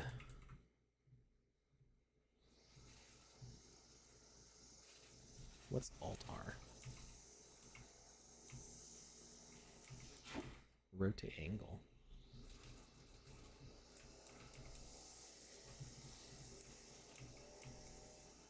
Does anybody know what Alt R does? I don't understand it. You like it when people hum in your ears? Well, it's not so much of a gentle hum for me. It's actually really loud because of my mic monitor. It's getting filtered out for you. The noise filtering is like making it not so loud for you, but I'm just hearing amplified, like how loud it would be through the window, but also louder. If the window was open. Basically. I don't really understand the Alt R. Maybe...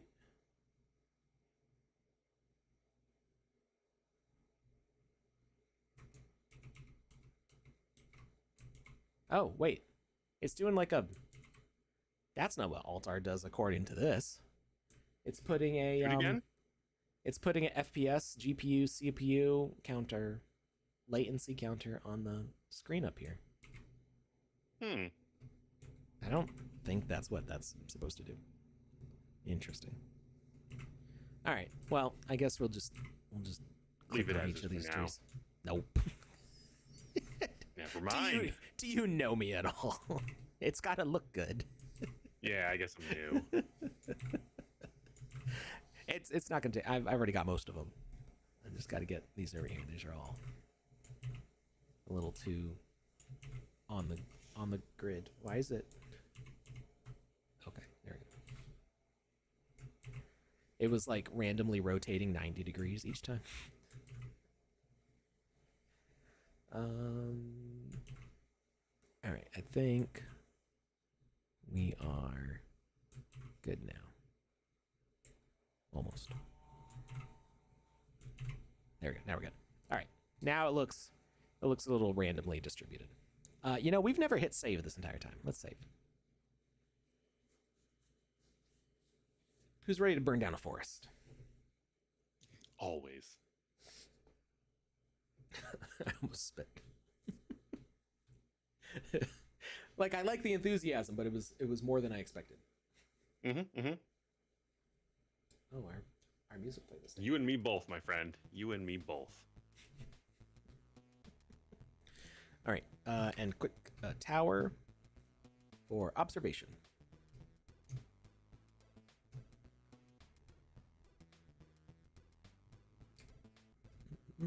How are you going to get up the tower, Alex? A ladder. We don't need it that high, though.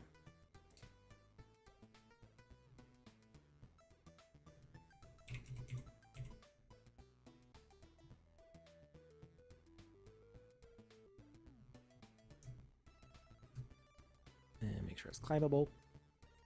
Climbable is automatically on there. Sweet.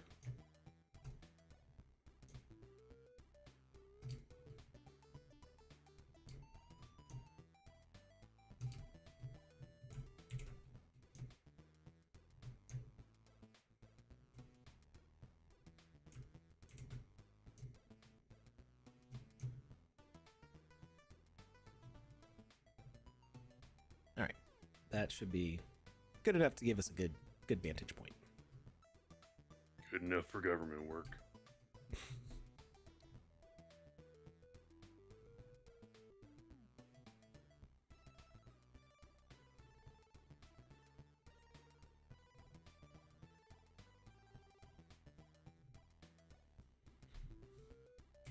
Make sure we can actually get up there. It's important. Yeah. All right. So we're gonna start it here. Okay, we accidentally lit two, but that's okay. We got a little too close to two trees. Now we should see it spread. Maybe. Maybe. You know, I wonder if that... I wonder if that burn message is wrong. Burniation.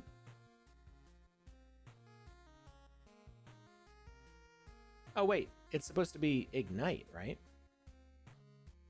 The name of the event is burniation, not the name of the message it's sending. Ignite sends to self. I put the wrong message on these, didn't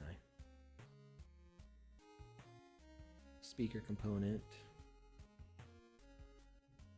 That's why Berniation was not a message to send, because it's not the message that I told it to send. I mean, that makes sense. Yeah, it's an easy fix. So we just select all of them. We hit edit logic. We scroll down to our speaker component and we change this to ignite. That was the mistake. Easy fix. Now we hit play. And one tree.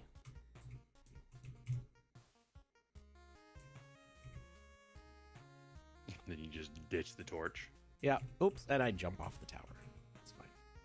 It is spreading one at a time. Interesting. I'm assuming when it gets bunched up, it'll spread to more than one at a time, or is that just, did you make it so that wouldn't happen? I think I left too big of a gap between some of the trees, but you can That's see. okay. Yeah. This part of the forest looks safe unless There it you loops around over there. This is where we see if our dominoes work. What if you add wind? That's a whole. That's a whole. That would be very complicated to add. Right now, this is sending out a message just in a circular area. In order to add wind, I would think we would need to add some sort of moving platform attached to like move the message in a linear space to the side. And yeah, I don't think the tools here are sufficient to make that practical in a way that makes it better. Like, yeah, I think you could figure out a way to do it, but I don't think it would really enhance the experience. What you could do is if you were to put this in a sim game. So here you can see that we did have quite a bit of survivors. And it's because this tree was too far away. Make it a little bit closer. Now, if you were to set this up with the rule system,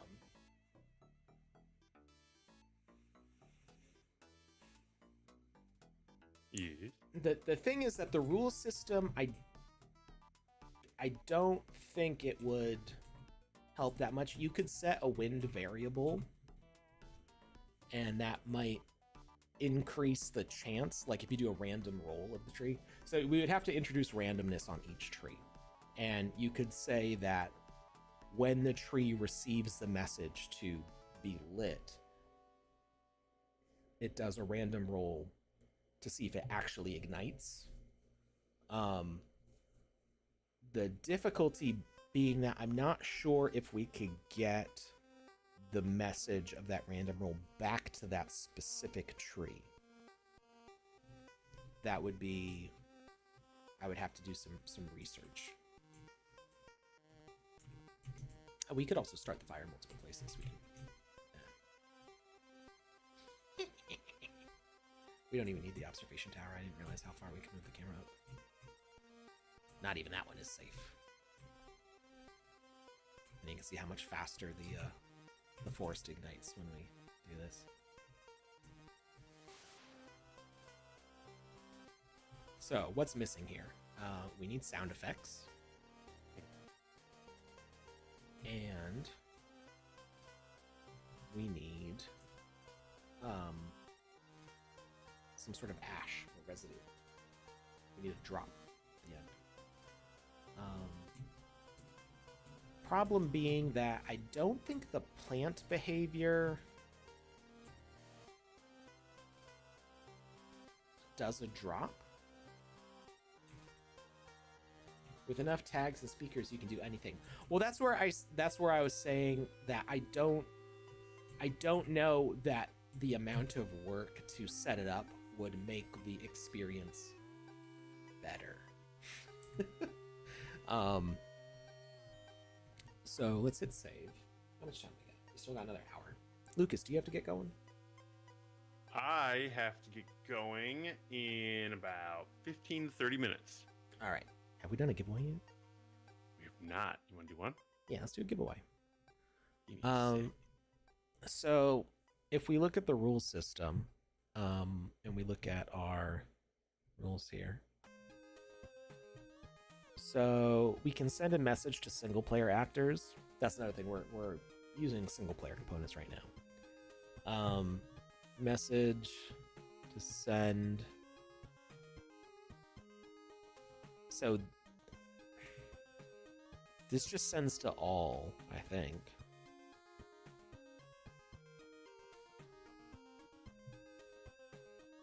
This is a multiplayer only role for single player experiences. Use the send message rule instead. Okay, so we don't actually want this one at all.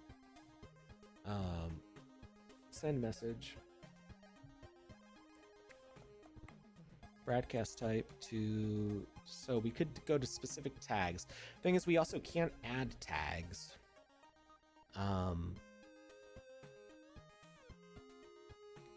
You could have, and what I mean add tags is like you can't change an object's tags once the object is there. We don't have the option to say like, oh, this tree was close enough to the fire, so now it has the lightable tag or something like that. We don't have a way to set that. What we can use is toggles.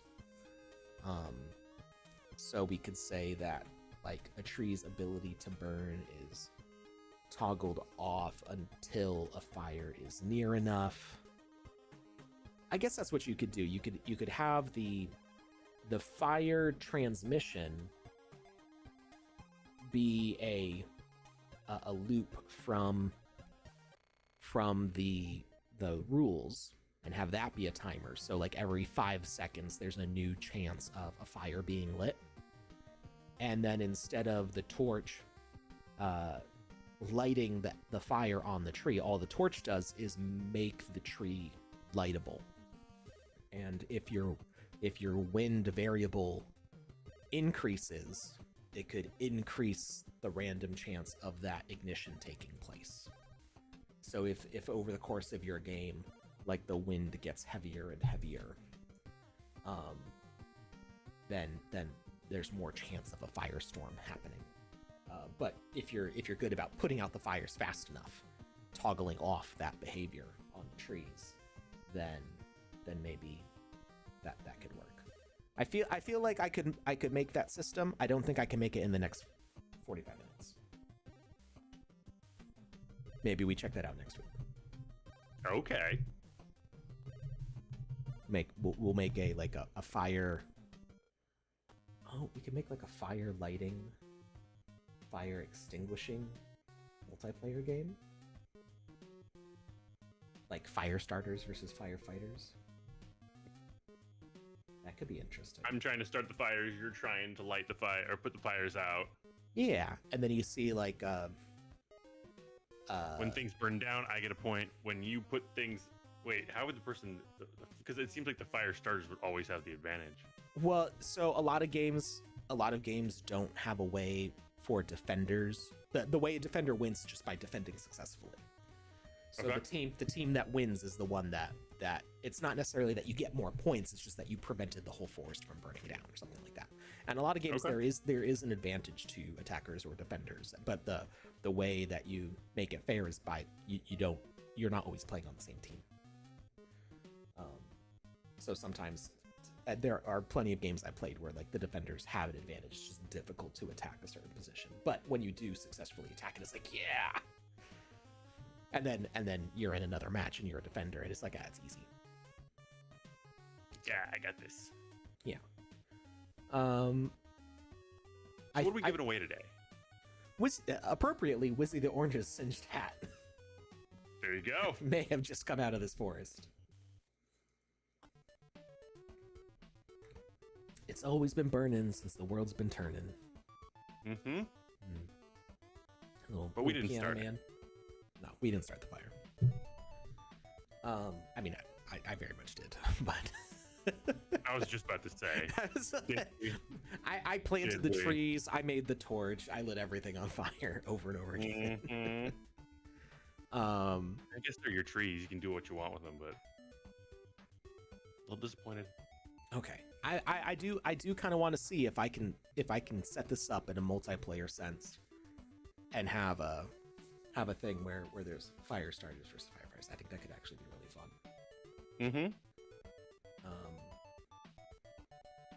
Maybe the wind is randomized to just scurry. I mean, it would provide a variability in the game, so not every game you play would be exactly the same. Dwight told me Ryan started the fire. I'm sure that's an Office reference, but I don't remember which episode or like what that's about. There's an episode where they start a fire in the office. Oh, okay.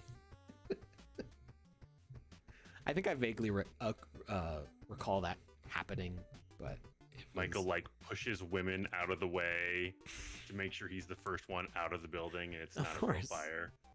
I think that's the episode Nazman is referencing, but I could be mistaken. Hey, Headshot Reel over on YouTube. How's it going? All right, so let's select all of our trees and let's add an audio component. Hopefully having this many trees making a burning sound is not gonna break anything. Overwhelm us. Yeah.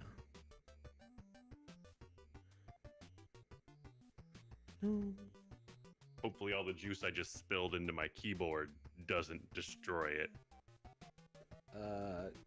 Just now?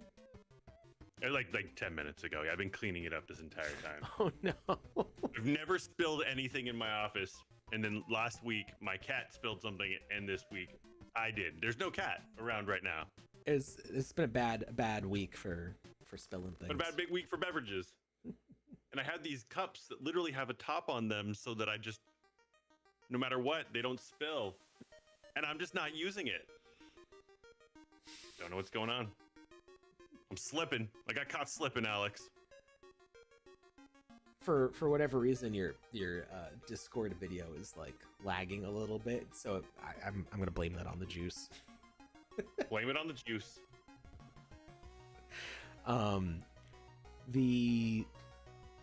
Was it last week? I think maybe it was a week and a half ago. My daughters were playing Roblox with a friend from school, and they were like in a voice call, and so like they've got, I think they had the voice call like on, it was like FaceTime on a laptop, and they were like playing on their phones, or some configuration thereof, and all of a sudden they're screaming coming from the other room, and I'm like, what's going on? I thought that a rodent, like a squirrel or like something large, had like run into the room and was like attacking one of them because of the blood curdling screams. They're screaming and panicking, and I'm like, what's going on? And then I hear a noise, and I realized that one of them had spilled water on the laptop keyboard, and it's the sound that it makes when a key is being pressed constantly. So it like shorted the key, and so it was just going like of like, hey, you're pressing this button over and over again. Do you mean to be doing that? I am very familiar, having cats, I am very familiar with that sound. Yeah. My cat will come into my office and just like, hey, you see this paw? Boom! I'm not moving it. And it's just like right on the P key. Thanks, dude. That's awesome of you. I appreciate that. That's exactly what the spreadsheet needed, was a million P's. Red Lily Rose says, it turns out Lucas is just a VTuber, and this has been your avatar the whole time. That's impressive how lifelike it is, because I've met Lucas in person before. I am very boring. I set up my avatar to look just like me. Yeah, but this way it means that you don't have to like get dressed or shave or wash or anything. You can just, nobody knows the difference. Around to this idea. It just looks like you. It just looks like you. You don't have to clean your room or anything. Like, no, I'm coming around to this idea. It's not a bad idea, really. It's just like yeah, it's an avatar of me. It just looks like me. But I don't have to care about my hygiene. So me is me. He's not even here. He left an AI to run him. Oh, okay. I should have Like, But where did the me juice come in, from? like a 3-piece business suit. Yeah, where did the juice come? Is the juice virtual too? Oh man, I got some reflection to do. All right, so we're gonna add a sound here. Seriously, an avatar of me, but in like different like clothing might not be a bad idea. Like, just have me in a 3-piece business suit. Yeah. Like, so when I have like important meetings, I can just turn that on. Like, oh wow, Lucas, you look super professional today. Thank you for dressing up. And I'm like, you know what? It was my pleasure. It was a little bit of extra work, but you guys are worth it. All right, let's see what fire barrel sounds like. It has a lot of like wind sound to it that makes it sound like when the air is rushing through like a fireplace.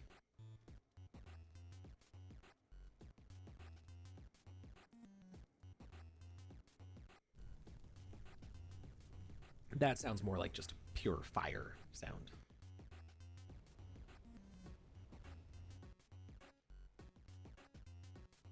So, Red Lily Rose sent over a picture of something that I should get for my cat, keep them off my keyboard.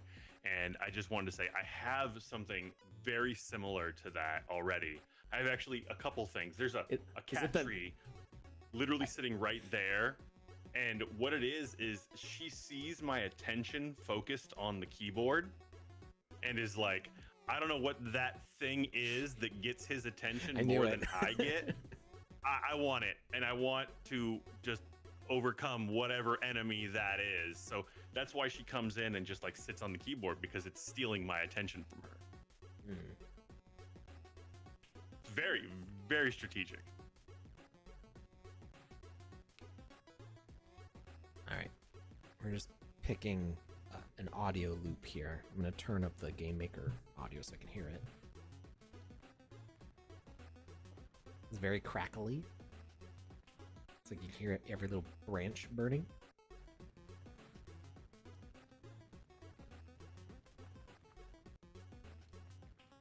It's just like a slightly different pitch. Ooh, I'm liking fire burning medium 5.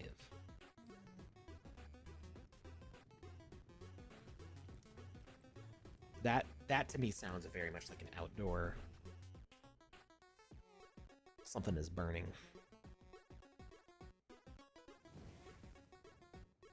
That's like a fire spell.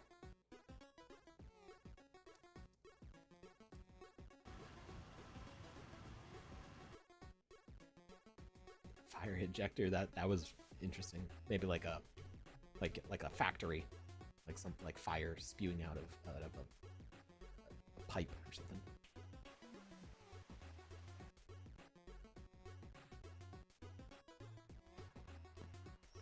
Fireworks with crowd cheering ambience. Magic portal fire. We got small fire burning. It's very tiny. Small. Yeah, these are like little campfire crackles. Like when it's just you and a campfire, not like a big one for a group. I think I'm gonna go with the fire burning medium 5. That sounds good to me. So we're gonna hit confirm. And we're gonna do looping.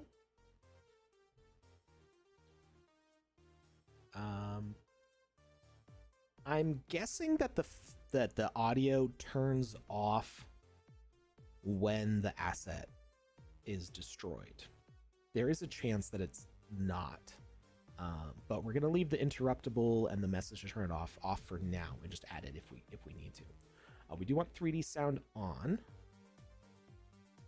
and the sound range of 10. Let's do 20 so we can hear it from far away. We don't want to play on start. Potentially a forest fire, so yeah, get a little range. We don't want to play on start. We want to play on condition of ignite. Playing on start would just mean that all of it is just like 100 trees blasting us with the sound at the start. And let's hit save first before My computer blows up from playing the sound effect too many times at once. It should be fine. It's just 74 trees burning. It's fine. We're fine. Everything's fine. Yeah, it should be good. I mean, that's literally. I mean, the dog is literally on fire in that meme, so you're good, Alex. Get to it. Okay, we can hear one tree. We can hear 2 trees, and we are hearing it in stereo. This is a headphones moment.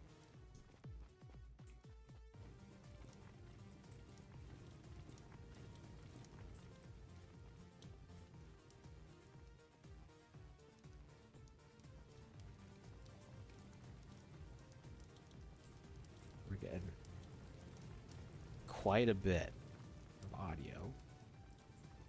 I'm digging the audio. I turned on Twitch for a second. It's working for me. Okay, As far it as does. forest fires are concerned, success. A forced fire, yes, it's a forced forest fire. It does end very abruptly when the trees burn out. You mean the sound? Yeah. Well, I mean, there's nothing left to make sound, Alex. You burned it all. What Well, are you expecting? This is where I would want to in a game like it, I would want to make the tree kind of burn in series. So what I would actually want to do would be to probably have an animated asset for the tree and have it in various stages of burning until it becomes a pile of ash, and have those various stages triggered by the act of it burning, which I would use to replace the timed event, because you can use animated decorations to time things as well. So while a timed event is good for defining abstract actions happening, animated decoration will let you pick like a specific animation and even change the speed on it to make it shorter or longer, and have a message send at the start or at the end of that animation, which means that we can basically totally replace our timed event here. So it means that basically before next stream I need to model a tree that's burning down. We'll have little bits falling off of it and stuff. I'm kind of excited about making this firefighters versus fire starters game. I'm right there with you, man. Be pretty cool. If I can get the team aspects to work, we could do like trees rescued versus trees saved, or versus trees burned down. So like it putting out the fire would get a point to the firefighters. Maybe the firefighters are also planting trees. I feel like that's very fast. It'd be very fast for them to do that. They're magic trees. Yeah, it could be like elves versus goblins. They're planting enchanted trees. There you go. Mm. I grew 100 trees and you burned down 125. We both lose. No, that sounds like the people burning down the trees still win. Yeah. But you just don't want to admit it. So It did win. But we all lost. So what would happen in the end here is that the tree wouldn't die. It wouldn't use this plant to actually remove it.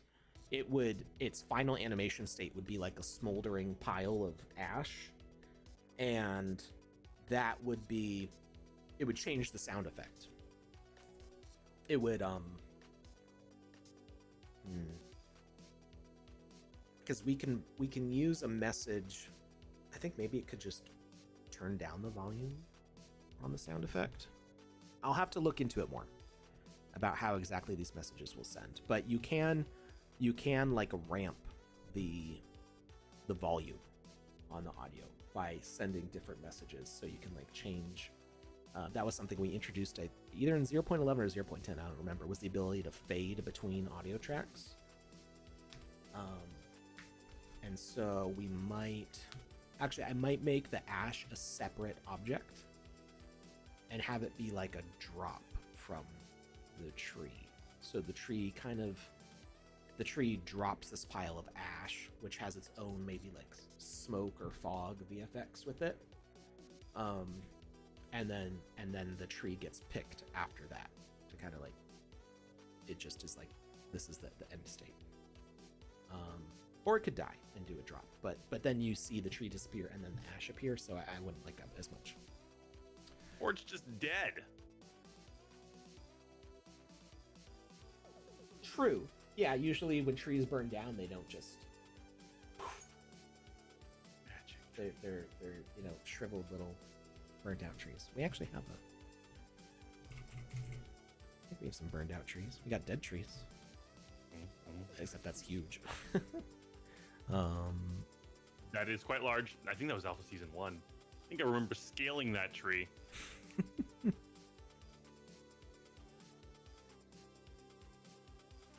Yeah, maybe I just need to take the basic tree, the standard tree asset, and make like a burnt out version of it. I don't know. There's so many options here. Yo, Wes says you should have the orange hat appear after the last tree burns down. Wizzy the Orange is like, not again. Never again. Okay, so I'm pretty happy with this mechanic. I would say that I proved the Git book wrong. It is possible to have a fire spread. The thing, when that was written, I think the idea was like, okay, in Minecraft, if something lights on fire, then other objects have this property where they can catch on fire and then be destroyed. And there are a lot of game engines that can do stuff like that. The Sandbox is not one of them. We don't have an attribute of burnability to objects, but we do have health, we have VFX, we have sound effects, we have all these other smaller components, if you will, of what happens when something is burning that we can turn on and bring this effect to the trees. So I think it's very much possible to have a forest burning down.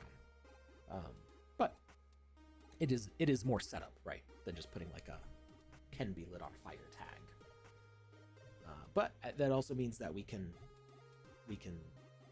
really tweak it to exactly what we want it to do. Who was it that said, was it not Jackie Chan? Said that you can do anything you want to with enough messages and tags?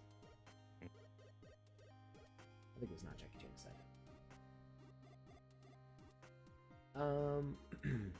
Not Jackie Chan says, I have a clock asset that has a 1, 2, 9, 10 second animations for just that. That's not a bad idea, having an asset that you can use for testing timing on things, even if it's not the final asset that you use in that place. You can always swap it out for a different asset. Let's see, anything else in the chat?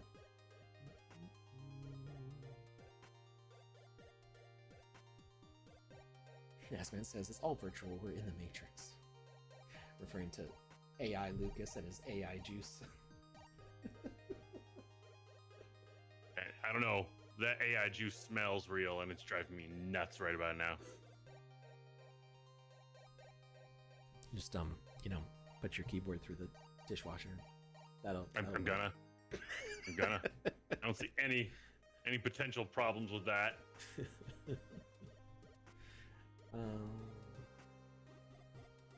All right, we got an ad starting about 3 minutes. What can we do in 3 minutes? What's missing from this? We can give away a hat. Good. Who's won a hat? Congratulations goes out to Exorcia over on Twitter. You have won yourself Wizzy's singed orange hat. Congratulations, my friend, and as always, please wear it with pride. No hats were harmed in the making of today's show.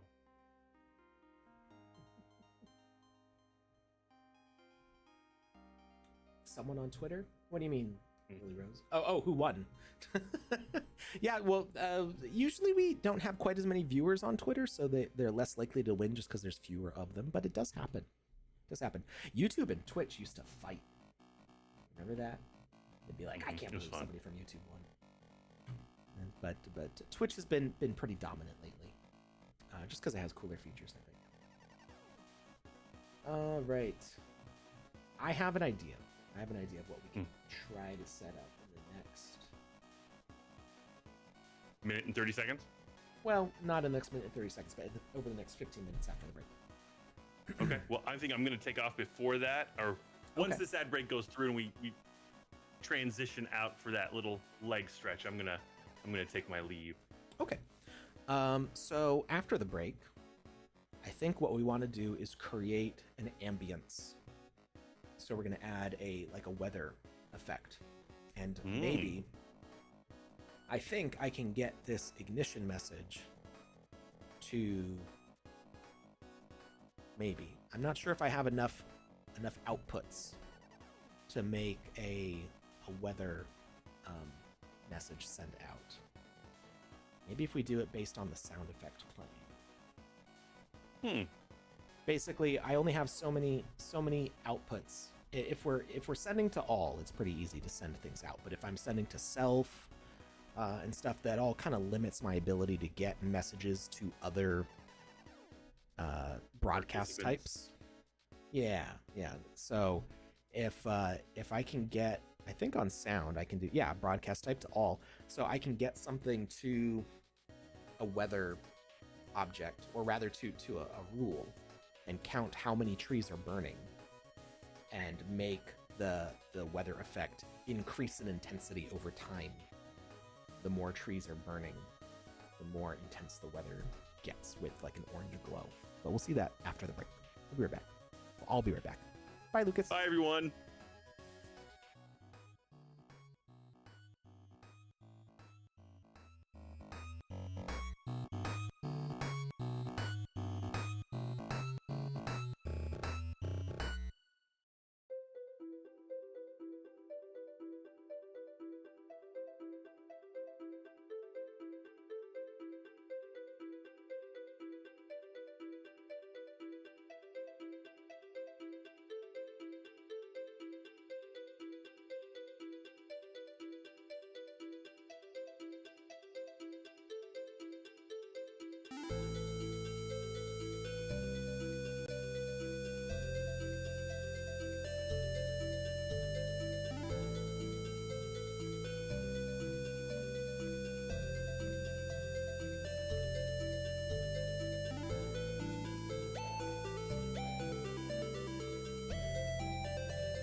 Alright, I am back.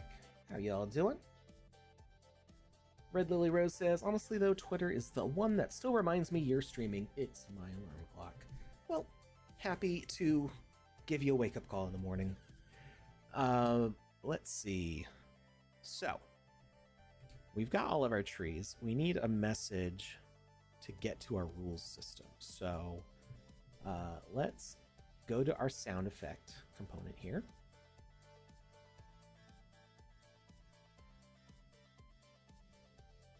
Turn up the music just a little bit, just a smidge.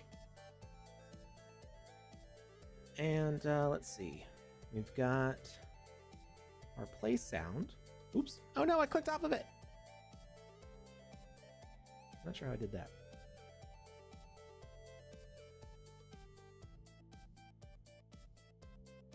Message to send.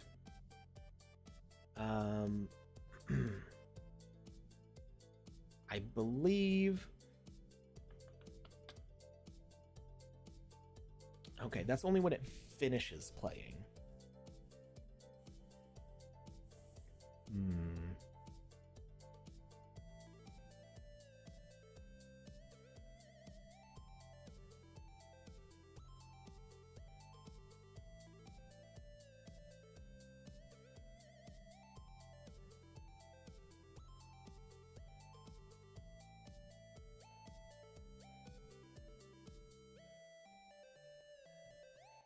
So in theory, we could set the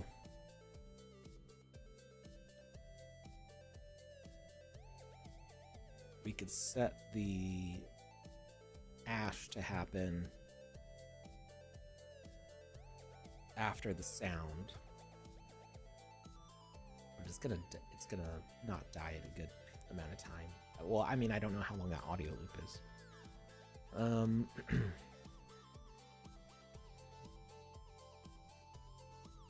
Let's see if there's another component we can add.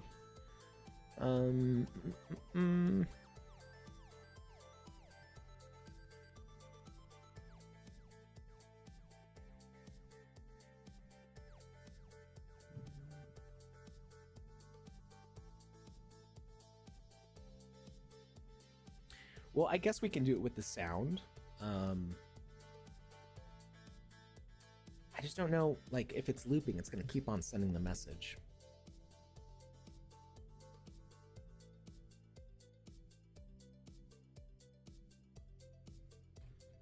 So we're going to call this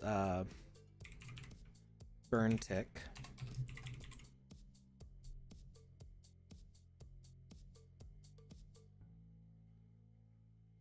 Broadcast type is going to go to all, I guess. Can it not send to rules? Oh wait, can only multiplayer objects send to rules?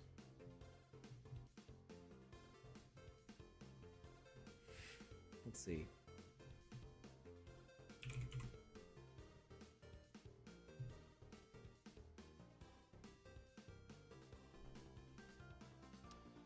Okay, rules is not an option here. All is. Let's change this over to multiplayer.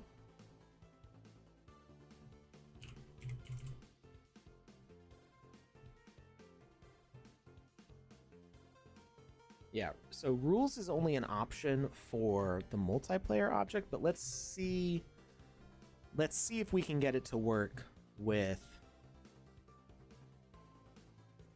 single player just setting to all.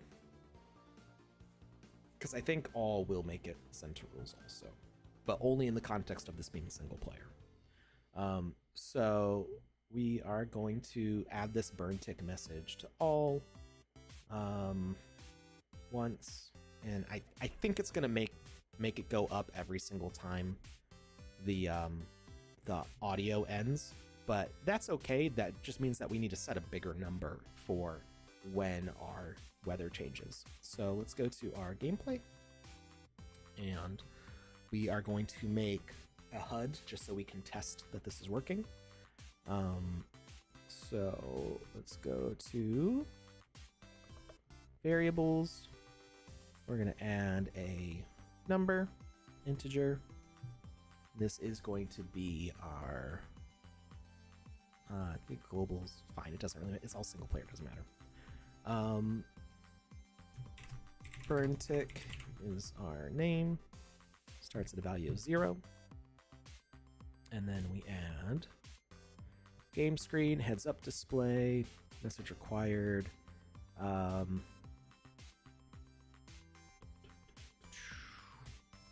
see. I guess we need our event player join. Game start. Start, and we're gonna put it at the top here. Select our variable burn tick, and burn tick. Is there a fire one? There we go. Progress bar, we don't need it. Value show, type value only. Okay. And then we want our fire to add up. So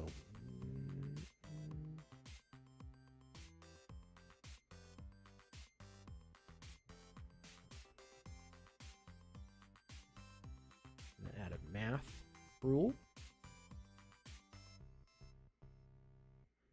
And on message, burn tick, we're going to take the value of burn tick. Now we are going to add a fixed value of 1 and output that value back to burn tick. So in a lot of programming languages, this would look like variable plus equals 1, meaning that it takes the existing value, in this case we start with 0, and then each time it gets this message, it adds 1 to it. So it adds 1, 0 plus 1 is 1, and then the next time it gets that message, it takes that 1, adds 1, it's 2, 3, 4, 5, so on. So it just continually adds up that number, but only when it gets this message. And it doesn't need to send anything else there yet. Let's see if our burn tick goes up, and like by how much. So let's try to light just one tree. We'll take this one that's isolated over here. One single player leaderboard. I am asking for it regularly. It should happen. How soon, I don't know, but it is something that I frequently remind various colleagues about, to stress the importance of it, specifically for like arcade style games. How long is this audio? It never went off. Okay, so that might be because it's not sending where we need it to.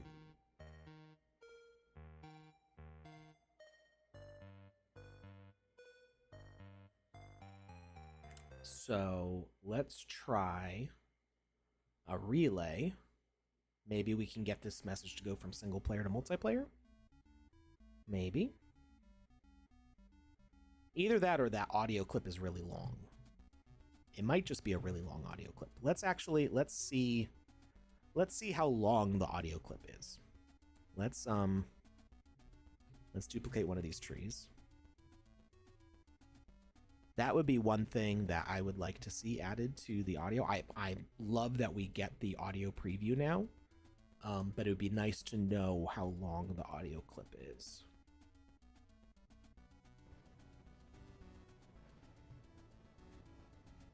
Because nothing here tells us.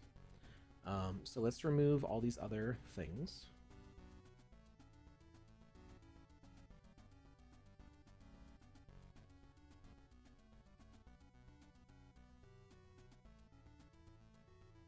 And it's going to play sound just when we interact with it. Play condition on interact. And not looping.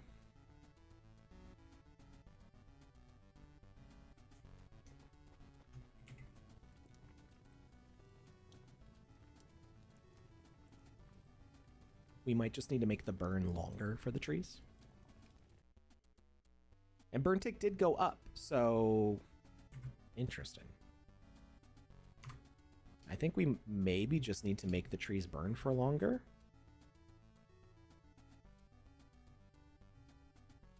So we've got 5 seconds for them to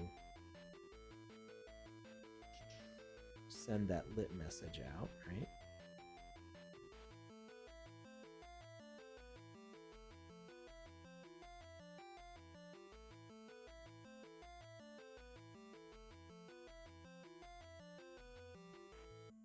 Let's see. Those ignite. Timed event ignite. Oh, this is the thing where we can't change them.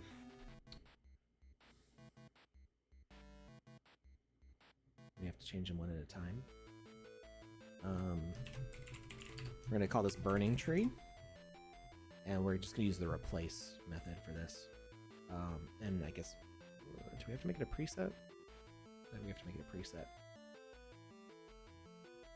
Just noticed your guy's the Playboy dude. Because I converted him for when we played the event on stream, and then I just haven't changed him back.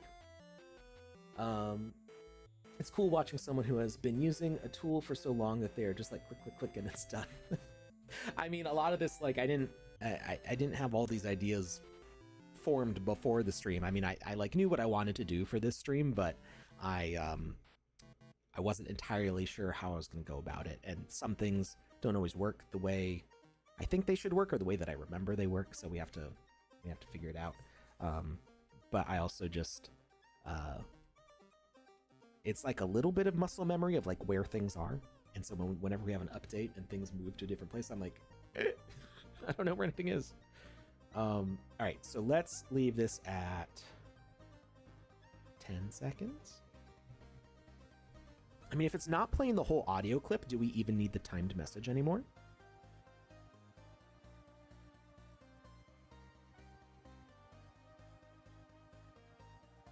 Oh, maybe it's not sending because it's not looping. Wait a minute.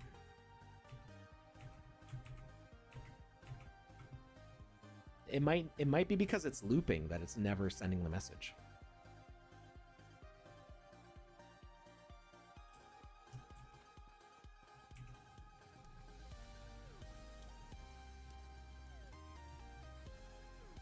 Watch a lot of Photoshop guys, and they blow my mind with how they can do my lame edits. I mean, it's you know, it's a practice and time thing, right?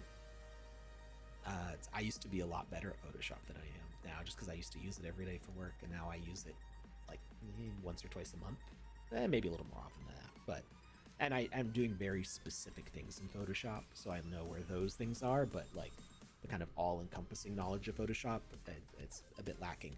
I used to be really good at InDesign because that was what I worked in the most. InDesign is for doing like page layouts, and the burn tick's never going up because of the loop. So that would just keep going on. InDesign, I used almost every feature in InDesign, even like the more obscure ones, like you know, automatic counting for pages. That's not really obscure, but like not something everybody needs to use. Data processing, like pulling in a list of like names and addresses and having them import in so that way it would like duplicate your page over and over again, but insert the right information. I had like some plugins for it even, so like InDesign is for like magazines and print layouts. Yeah, I mean, I would use it for making business cards, brochures. I typeset a whole book one time. Doing like trifold brochures and business cards was like most of what I did for work. Maybe not most of it, but that's what I spent a lot of time in InDesign doing. I do poster layouts, things like that. A lot of what I had to do was taking people's PDFs that were like the wrong dimensions for the page they want it printed on, and like figuring out how to slice up the file that they gave me in a way that would work. In some ways, the work that I did was not unsimilar to what you would need to do to forge documents, which actually made it really fun. Like if you enjoy watching movies like Ocean's 11 and stuff like that, or Catch Me If You Can, and you're like there's a certain amount of like being sneaky that's like fun. What I was doing was not illegal. I was taking somebody's documents that they owned. It was their thing, but they didn't set it up right. And they probably set it up in a program where they couldn't give me the original file for it. So what they're giving me is like a fully flattened version, and I'm having to figure out how to like extract the text from it and the background images. And I had to like recreate people's logos all the time because they'd have like a really low resolution, junky, highly compressed thing they pulled off their Facebook that's been their logo for like 30 years. And I'm like, I can't print this. It's going to be a blurry mess. And so I actually used to teach a class at my college. My graphic design professor would invite me back once a semester to teach his students how to recreate logos in like 15 minutes based on like existing junky things. And so I'd be using like Illustrator's live trace feature and other techniques to different logos require different things. One of the most thing this has had questionable copyright. I think it was fine. And this was years ago, so don't come after me, New York Times. But some company local to me, there was a New York Times article written about them that was super favorable towards them, and they wanted a plaque made of it. So they had sent in the original copy of this newspaper article, and the plaque either got lost in shipping or something, but there was no backup copy. They hadn't scanned it. They had put the original document in the plaque, and something happened where the plaque disappeared. It got lost in shipping or destroyed or something, and they're like, we don't have a good copy of this anymore. And the New York Times was telling them it was going to be like hundreds or thousands of dollars to get just that page reprinted, because there's a whole setup to get into doing that. And I think they did have either a photocopy or a scan of it, but it wasn't good enough quality to print. And so what I had to do is I had to recreate this entire New York Times page layout with all the text. And so I was finding like the right shade of black that like looked like newsprint black, because it's not pure dark black. Getting like the texture of the newspaper print, getting a font that was close enough to New York Times own proprietary font. It couldn't be exactly the same because like they have their own typesetting, but I had to get something like just really close to it. I think it ended up being like a combination of whatever, like the Apple Times and then Times New Roman, and just like a combination of those letters. And there were some letters I had to like modify slightly, and getting all the text to line up. So I was just like recreating, making a forgery of this article. It was a lot of fun. And that was just so that way we could get that in a plaque for them again. It was a fun project. I would not mind doing stuff like that again. When you have enough time to do it, because it can be very time consuming to get all those minute details as close as possible, and people don't always want to wait for that. Illustrators for vector illustrations or design things, yeah. CorelDRAW does what they both do in one program, so it's better. I've never used CorelDRAW. I had Corel Rave Effects 2, which was like their version of Flash. And that's when I first started working with vector art and animation, back in like 2005, I think. I think it was like a 16th birthday present from my grandmother. I still have the disc somewhere. Very outdated now, though. So because I went to college for this stuff, like all the graphic design programs are very much cemented in using the Adobe ecosystem. And even as Adobe's now like raising the price, the amount of time it would take me to like get to the level I'm at now in these other programs, both my wife and me, we both use them. So we, because you can have like 2 computers set up with 1 license. So like we both use it, and it is a lot of relearning to jump to another program. And I learn programs pretty fast, but when I have like work things to get doing, like I don't have time to spend a week learning new software. I need to just be able to get it and go. And that time, if I had, a big break, I could potentially move out of the Adobe ecosystem.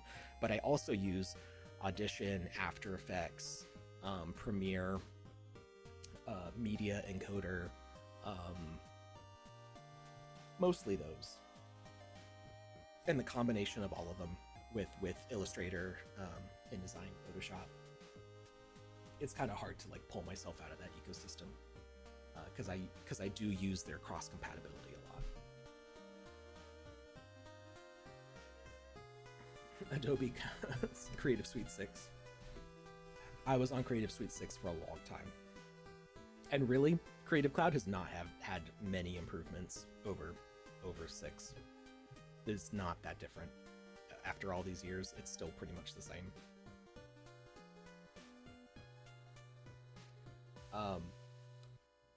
You hear Corel draw and cringe. I hear Quark and I cringe. Quark is like older in design from a different company. I don't remember who made Quark. And we would sometimes get Quark files from people, and I would be like, "Oh, why are you using this?" It's so unintuitive and like unflexible. And in design, you could do basically anything you wanted with. If you do design and video editing, you have to use them all: Photoshop, Adobe Illustrator, Premiere, After Effects, XD, AU. I've never touched XD and AU. I don't really know what those are off the top of my head.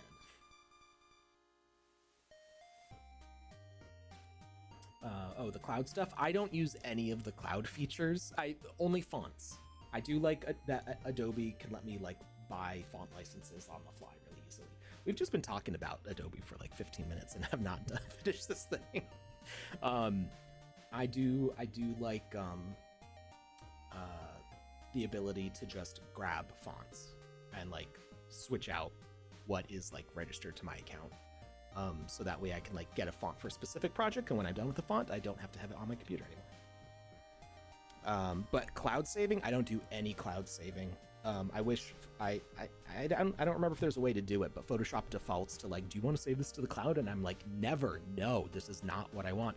I want it here on my computer where it is mine. If I was jumping back and forth between a laptop and my desktop frequently, I would need another license because we're already using the 2 licenses for two different computers. But if I was like working on the go a lot from a laptop, then that would be very useful for me. But if I'm doing work in Photoshop or anything like that, I'm always at this desk. You filled your cloud bucket. I've literally never used it. I wish Photoshop would stop asking me to save it there. All right, so I guess we can turn off the loop. It'll make the burn a little bit faster, unless we can. I don't think we could set a specific number of loops for it to play.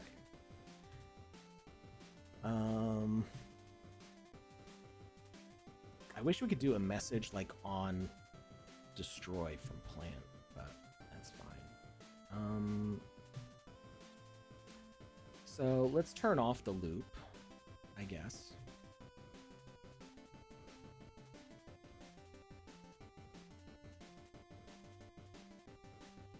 If we just turn off the loop, they'll burn down a little bit faster.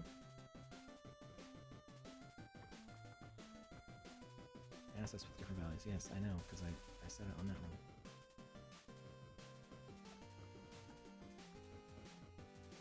Just, I want you to change them all. Looping off. So now we should see that burn tick go up.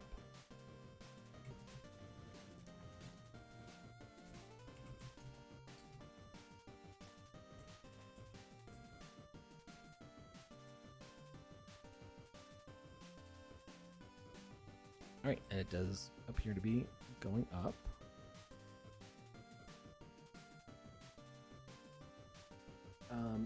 XD is more for designing interactive interfaces for web and mobile.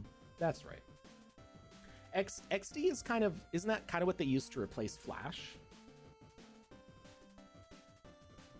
Or is that Air?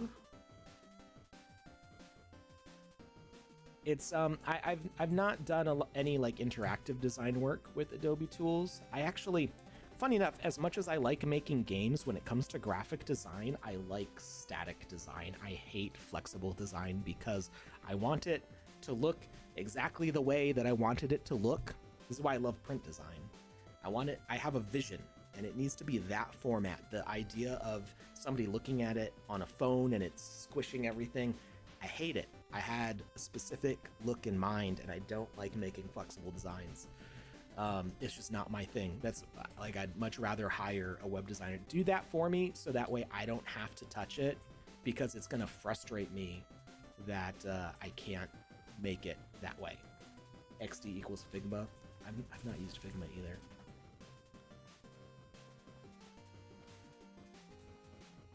If you turn off the cloud desktop from your startup apps, then it won't ask anymore because the thing isn't running in the background. True, but then I think it also might affect my ability to do fonts and stuff. I kind of need the cloud thing to some degree. All right, so that got our burn tick up to 74. That's good. We now need a weather controller. And I think for every 25, it should like increase in intensity. So we're gonna do some logic assets.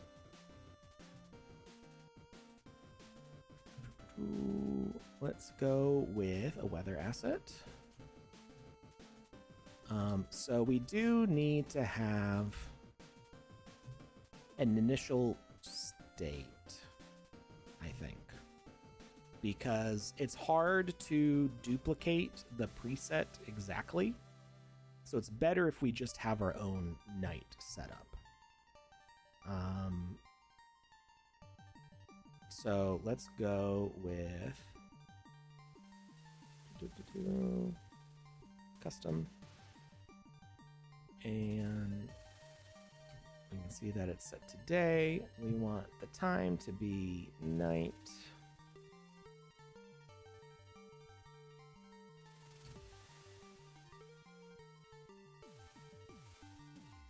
And we're going to do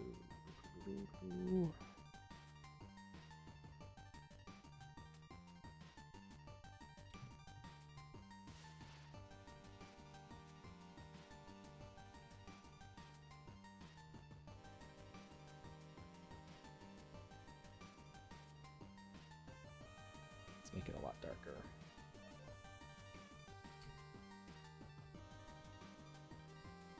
A little bit more purple.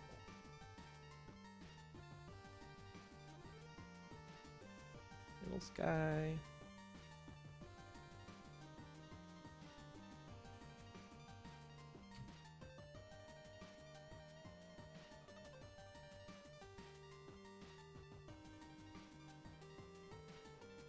And a little bit of an orangey glow at the bottom here. Too orange.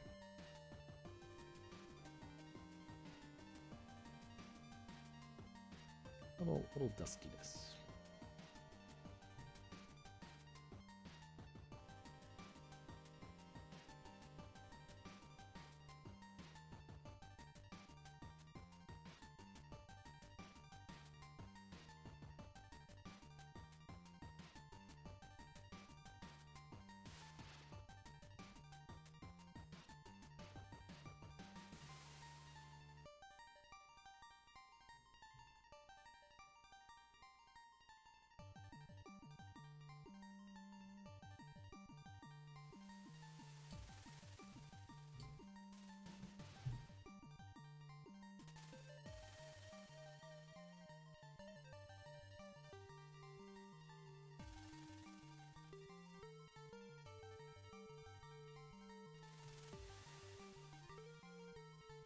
Okay. Those clouds are a little weird though. Let's make them this blue.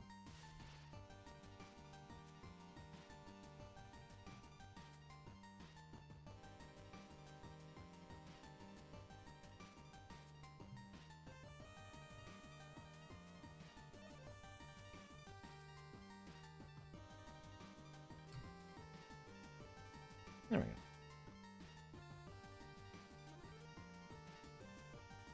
I think we make it a little less saturated though.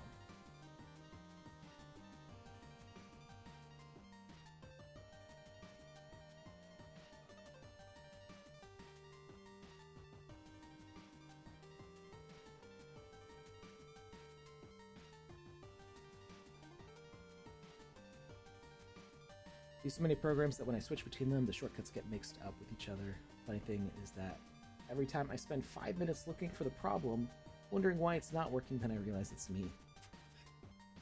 That's another reason to like Adobe, right? All the shortcuts are mostly the same. Not that Adobe needs a cheerleader. Been pretty not happy with them lately, but again, it's like kind of stuck in that ecosystem. There's only so much that I can do.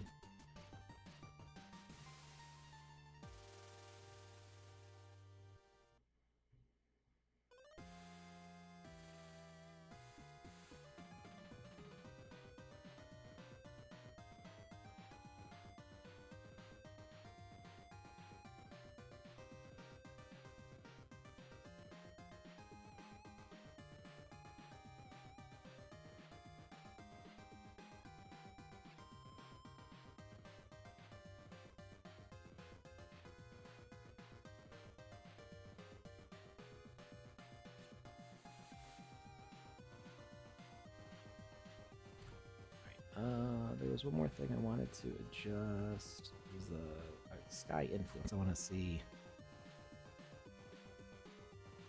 Yeah, we don't want it too much.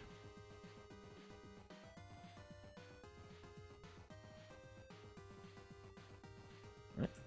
It's just like, nope. Wait for message. False. You're gonna.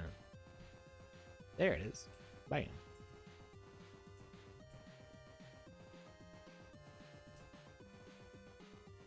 I think I need that moon to be higher up in the sky, though, because as cool as that looks, it is a little distracting to have all those little tracers.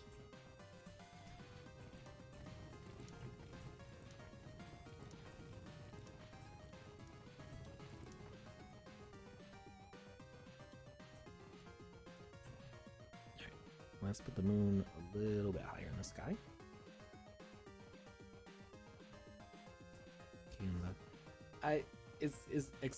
It's Photoshop Express, right? Basically,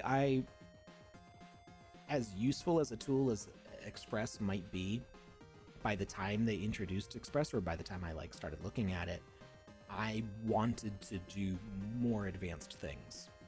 And so while it may be good for that quick little get something out, I don't work like that. I like having all the tools. I like sitting at the controls of the space shuttle with just everything out. I used to, when I was working in Photoshop a lot, I had one desktop that was just all the Photoshop canvas, and then the second screen was all my Photoshop panels, all open all the time. That's what it looked like for working for me. Express is the web layout thing. Oh, maybe that's. Oh, a web layout, make like web graphics. As when you said web layout, I was thinking Dreamweaver, which I hated Dreamweaver, but I also, like I said, I hate making web stuff. I like my work to be permanent and like static. So I like painting, drawing. Where is? Oh, time here. It is.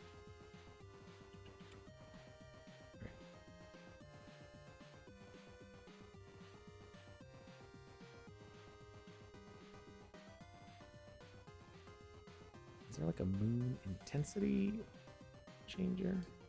I guess I can change the brightness color.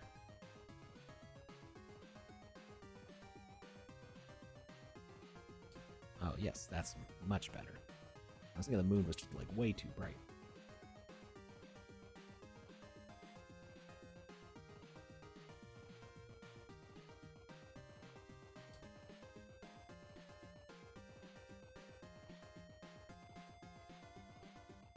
Okay, I'm happy with that. Let's hit save. And then I'm going to duplicate out this weather and have versions of it that are more increasingly grim.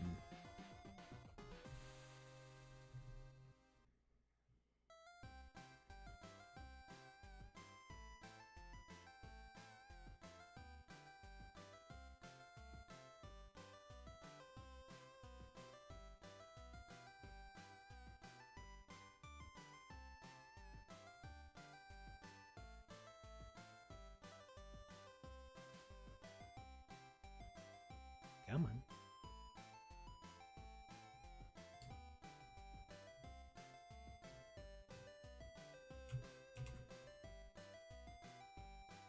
So this is going to be weather asset 1.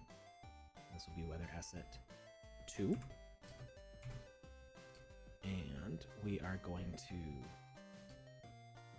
make the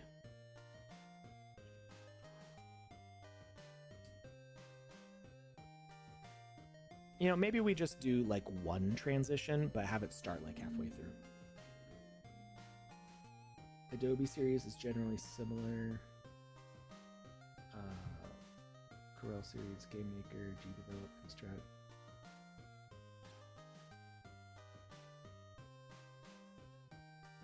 Sometimes I switch between programs and operating systems during the day.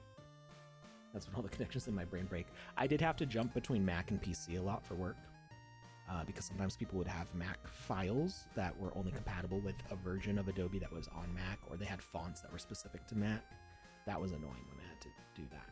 It became less and less of an issue, though, as when Intel Macs came out, a lot more files were PC compatible, even if they were made on a Mac. All right. So let's get our sky looking really red.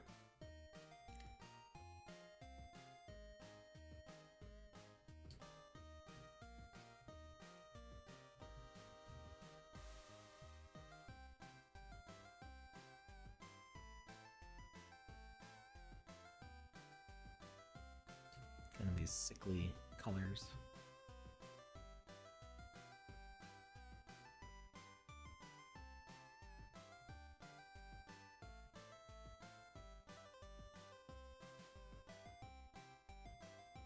That's too much.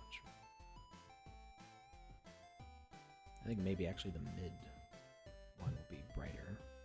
Yeah, that makes sense.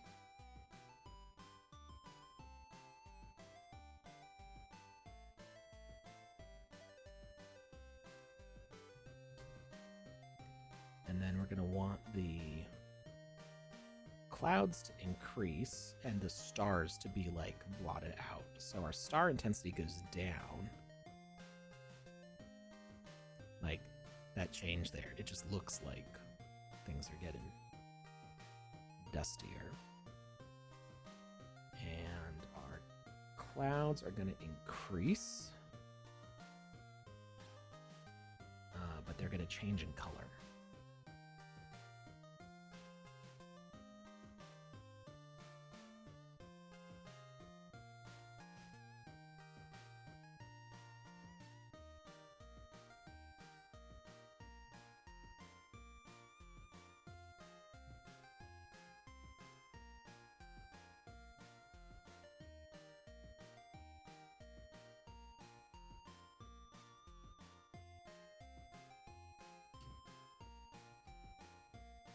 Actually, I think the shadow, because the shadow, the light, we're getting light from below. So this should actually be brighter, I think. And the sky color is going to be darker.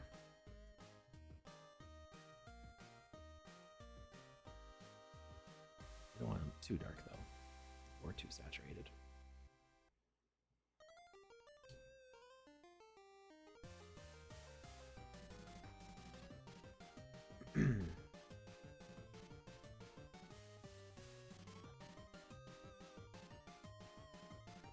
When you switch to Mac after Windows, do you right-click and look for refresh?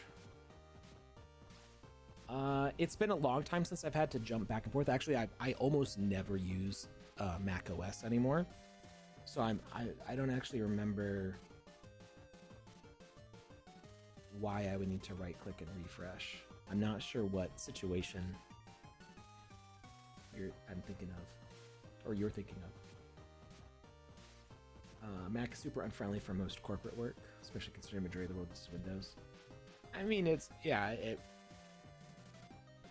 funny because so many business owners I know, though, use like MacBook Pros, particularly if they're not like tech savvy. It's like an easy system for them to jump into. So, but that's like small business owners, people who own like a business with like 10 employees or something. A lot of them will use a Mac just kind of by default.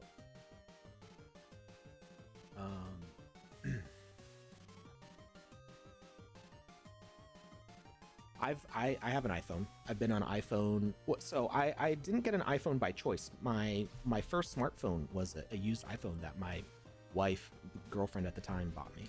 I think it was iPhone 4. And I've been on iPhone ever since. There are certainly things that it can't do, but most of the things that people are like, oh, but it doesn't do this, are not things that I actually need or want. The real reason that keeps me on iPhone is there are certain apps that I like that are only on iPhone. One of the tools I use for making music is on iPhone. I really, really like it, and it's only ever been on iPhone or iPad. Most of the other things, I've either figured out ways to get what I need out of them. The one issue lately is that I don't like Apple Music compared to what the music app did before. Although I did figure out how to revert back to regular Windows iTunes because the Apple Music app was just not doing it for me. iTunes on Windows is far better than Apple Music for me because I have a huge music library on my computer and I don't subscribe to Apple Music because I actually buy CDs instead of subscribing to albums, and I feel it pays the artists better. And whenever there's an outage, I'm like, huh, it didn't affect me. I can still listen to all my music. Right-clicking and a refresh is a Windows disease. I don't use it that often. I don't know. What are you refreshing for? I'm trying to think.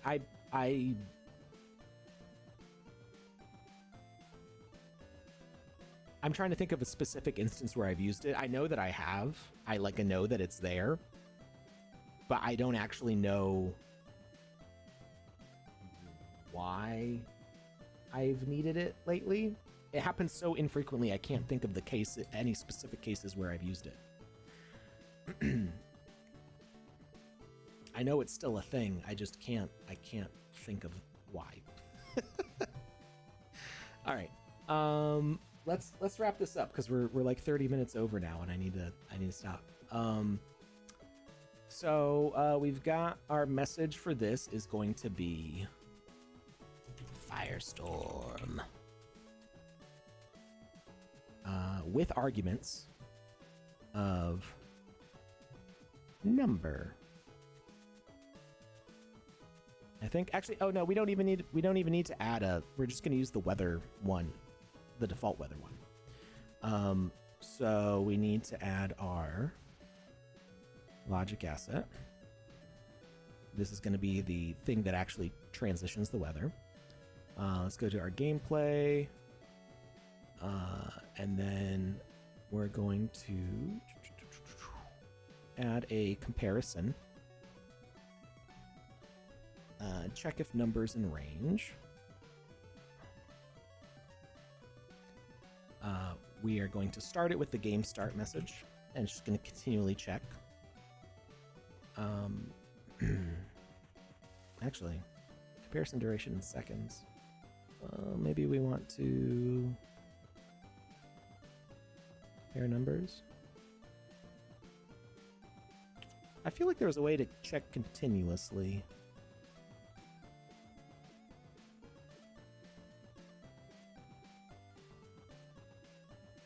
Maybe I'm remembering something different. Well, let's see what we can do with this. Game start, minimum value, maximum value. Yeah, I think we just want a regular compare here. So game start. We're going to check the value of burn tick and see if it is greater than,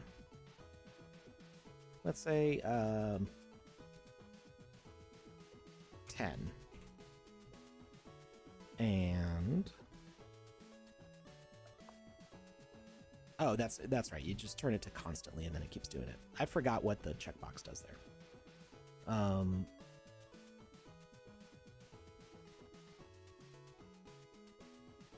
This is confusingly worded. Comparison duration in seconds. But there's no place to set what the seconds are. And then message to send is going to be weather fade. And we're going to edit the arguments. The weather fade is going to be... Oh, we can set it to a variable?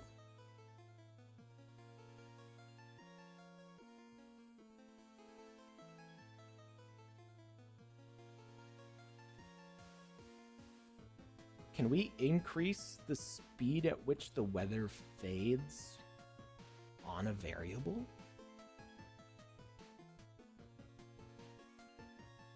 I need to play around with this and see how that actually works, but we're gonna go with a fixed value because we know basically how long it takes the forest to burn down. I mean, we can start at different points, I guess. So it would be cool if we could change it different amounts on the variable. I'm not sure how exactly we would determine that. We could go by the number of trees, like percentage-wise. We could go by the number of trees and like speed it up. I have thoughts to think about this, but anyway, let's do it over the course of a minute. Over the course of a minute, it's just going to get progressively oranger and grungier. So we got our weather fade. And that is going to be our message to this. To this, not to this. We don't even need this. Weather fade. Weather fade. So now we should see as this gets up to 10. We're going to start off spicy. 2, 3, 4, 5, 6, 7, 8, 9, 10. We should see the sky start to get gloomier.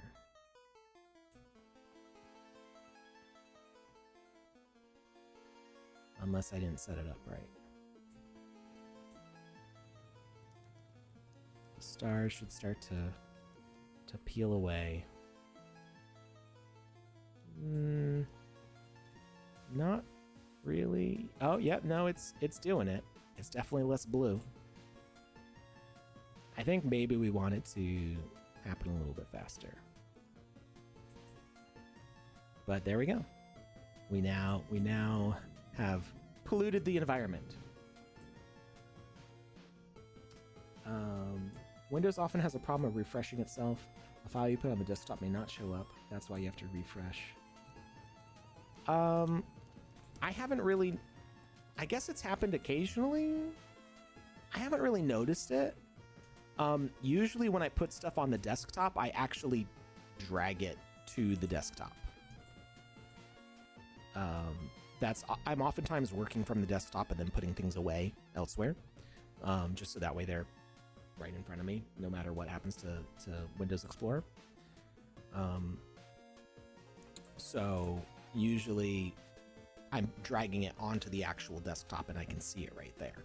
I think what you're describing is if you drop something to, like, save something to the desktop folder, or move it in a window to the folder and then you're not seeing it on the desktop.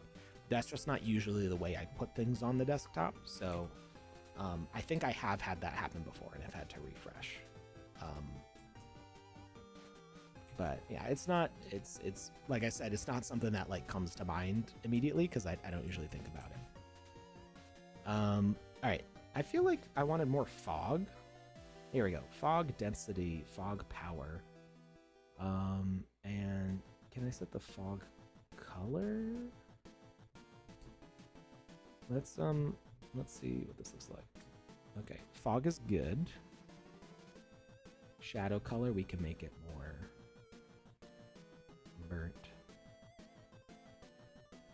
And let's change the color of the moon. Make it really polluted. Yeah. This is what it looked like when Canada had their wildfires. And like we would like walk outside in Connecticut. We'd walk outside and be like, why is the sky orange? You could taste it too. It smelled like a not good barbecue sauce. It's like a little bit of barbecue sauce mixed, like hickory almost, mixed with like the smell of cheap Chinese electronics. And it's a very specific smell to me because at the print shop I worked at, we got a paper cutter. It's the kind you stick in like a whole ream of paper and a big blade chops down. The one that we had for a long time broke, and my boss bought a really cheap model from China that constantly had electrical problems, and it smelled pretty bad. Almost like electrical fires. It was just a like, ooh, why does it smell like that? So that's what it smelled like when Canada was burning.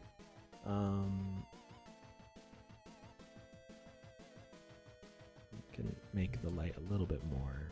No, not like that.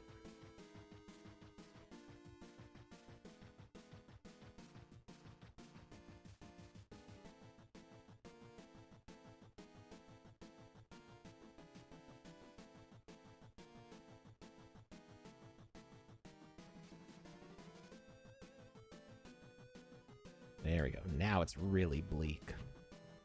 I like it. Let's go edit arguments. 30 seconds. So it happens a little bit faster. We should add in a VFX. So let's grab a VFX. And this is going to not be enabled at start, but it is going to turn on with our same weather fade with the argument. So it happens at the same time, same rate. Smelled like hickory and Chinese electronics. Never heard that one. I mean, I think like electrical fires do smell vaguely like hickory to me also. But it is different though. But it kind of smelled like both of those things. Microsoft will solve this problem in 30 years or not. I don't know. It's Microsoft. It could take them a long time to get things right. It's true for any computer company, right?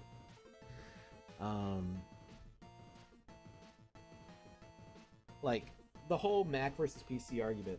Like when I started college, my dad was like, "You're getting a Mac because that's what the graphic design school uses." I was like, "I don't want a Mac. I want to play games." And of course, that was right when Intel Macs were coming out, so there were more games on Mac by the time I started using it. Anyway, like right after I got my Mac, a lot of games started, like Tomb Raider, Guitar Hero, all these games started getting ported to Mac, which was really cool. And then they also released a boot camp so I could run Windows XP on my Mac. And then I was able to play basically everything. I played Skyrim, Portal 2, ton of stuff. Like all of my start of my Steam library, I played on a MacBook Pro from 2007 with an NVIDIA discrete GPU in it, dual booting to Windows XP. It was wild. So all the arguments of like Mac versus PC, I'm like, I'm living both worlds, man. So let's see, we got our weather fade, and then we're going to add, oh wait, this is the wrong, this is not what I wanted. I wanted,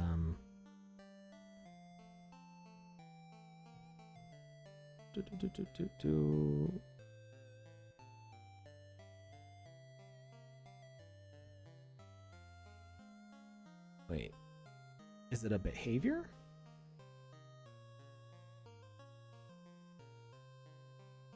Why am I not remembering what it's called?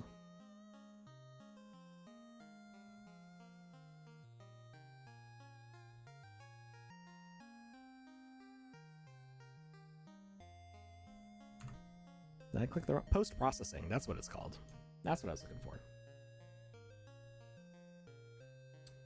Post-processing, message required. This is going to be our weather fade. And grunge. No, we're going to do custom. Because we're special. Bloom, let's increase the bloom.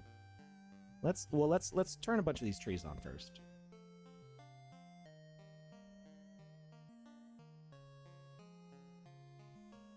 so we can see it with the effect on.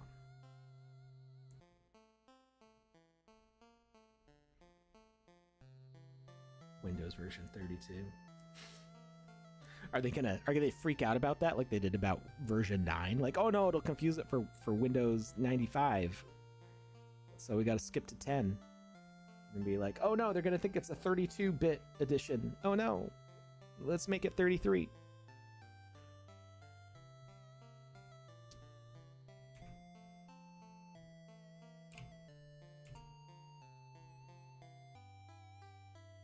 Okay, more bloom. More bloom scatter. Oh yeah. Bloom tint.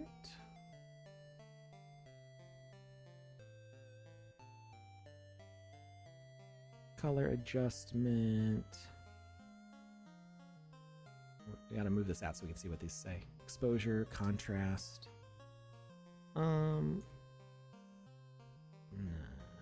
0.5, make it a little bit brighter.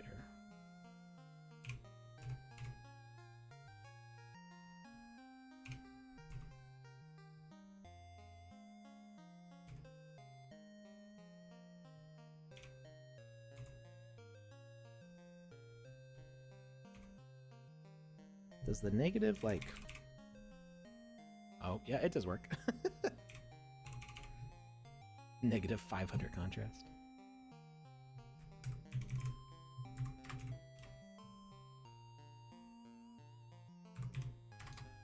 Just gray. There we go. So we can make it a lot smokier. Let's do... Ooh, I clicked off of it. Let's do negative 15, I think. A little bit more, maybe 25. Now just everything looks hazy.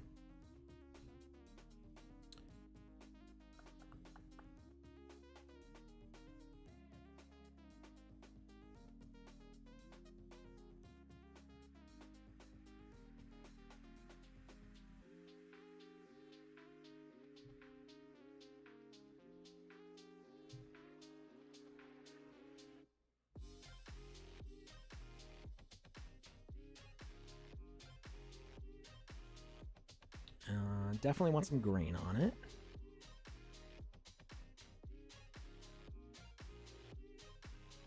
Chromatic aberration, not really needed for this. Motion blur. Maybe a little bit. Depth of field.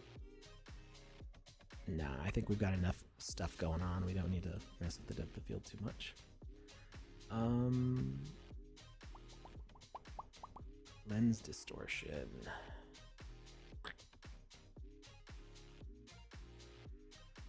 Just enough to make it slightly uneasy.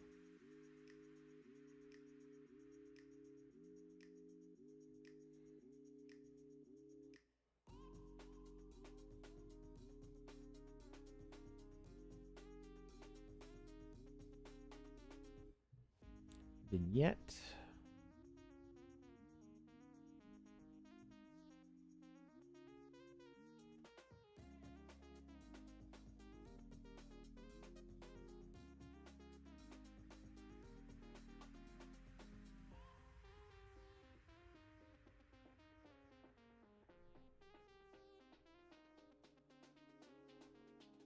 Just a little bit.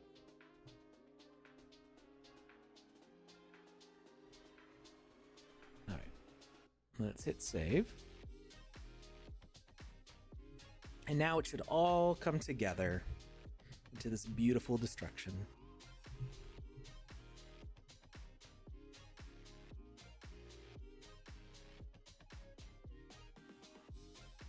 Hit play. Ain't no party like a Panda Pops party, like a Panda Pops party. Whoop whoop. Hey, Panda Pops. Thanks for the raid. We're about to finish though. Why is this VFX starting right away? Post processing. Wait for message. Oh, because I didn't turn that. I thought I already had that on. Now it's good to go. Panda, check this out. We're gonna burn down a forest. All because the Git book said it wasn't possible. Here we go.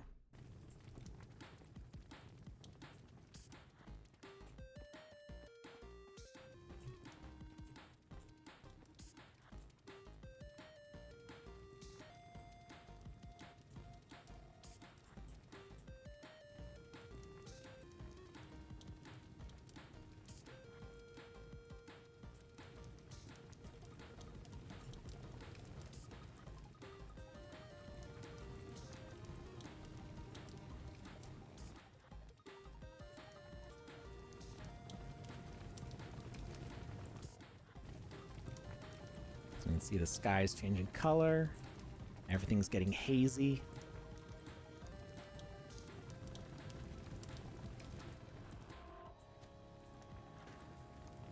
We do really need the audio to fade out on these at the end, though. It's way too abrupt when they stop. Just bloop.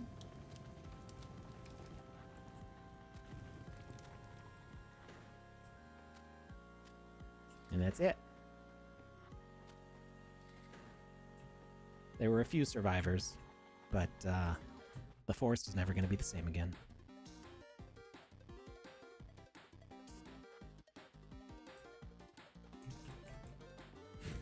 All right, have fun with board games, Panda. I'll see you probably tomorrow. We'll see. These ones are still burning? They're not burning out? Oh, there they go. I thought they were going to end. All right. Well, with all that destruction done, it is now time for me to find somebody to raid. Send over everybody Panda just brought over. Welcome, everybody. Let's see who is in the sandbox right now, maybe.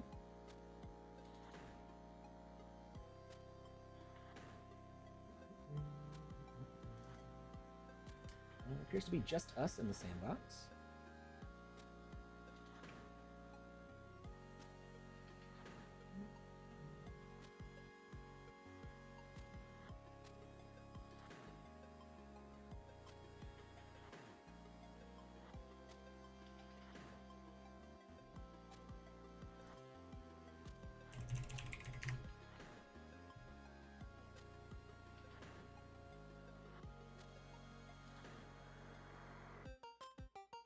Raid the Sandbox game? That's who we're playing as.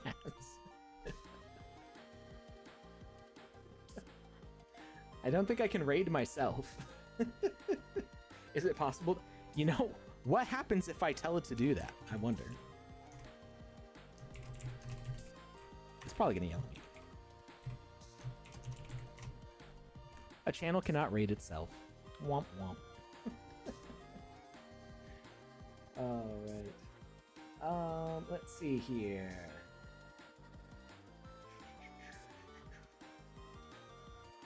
I'm surprised nobody that we're following is live right now.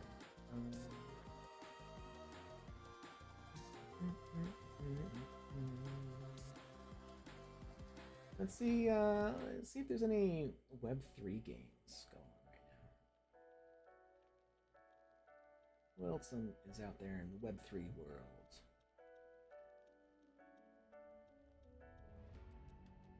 Somebody's playing Maple Story N? I'm not. What's Maple Story N? Next generation PC MMO RPG. Interesting. New reward mechanics. Somebody that we were working with was part of the team that was working on Maple Story. I'm trying to remember which studio that was. They made some really good stuff. Oh, it was the people who made, was it Pixelville? They had the really cute bunnies and just the really great animations. And that team, I don't know if they worked on Maple Story N, but they worked on Maple Story at least. So let's see, let's go ahead and raid, let's see if they're speaking English though.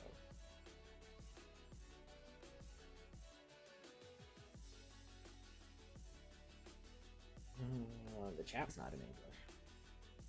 That's for sure.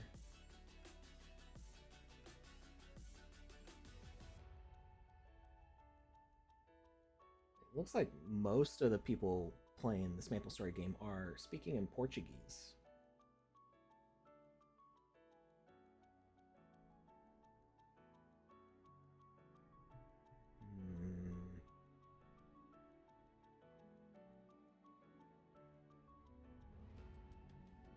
Alright, what other Web3 games are going on?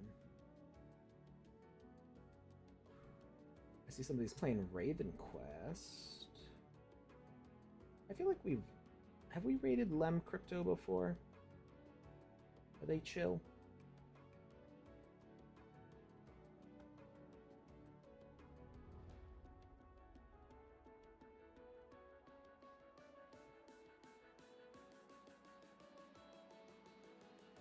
Oh, they're also playing in Portuguese. Nobody's streaming in English.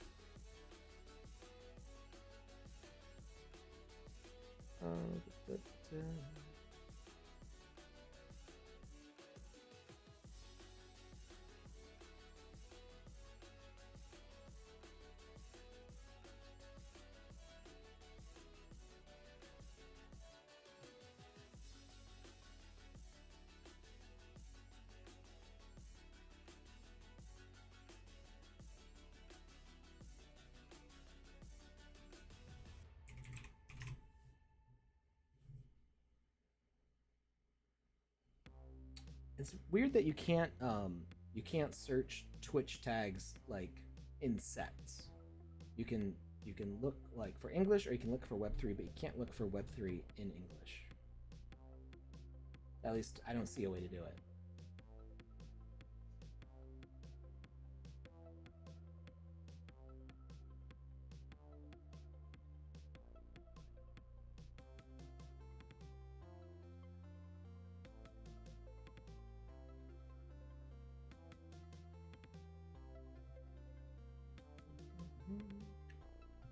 Is there any recommendations from the viewers? Any channels that you follow that you want to share the love with? Because I'm not seeing really anybody that looks interesting here.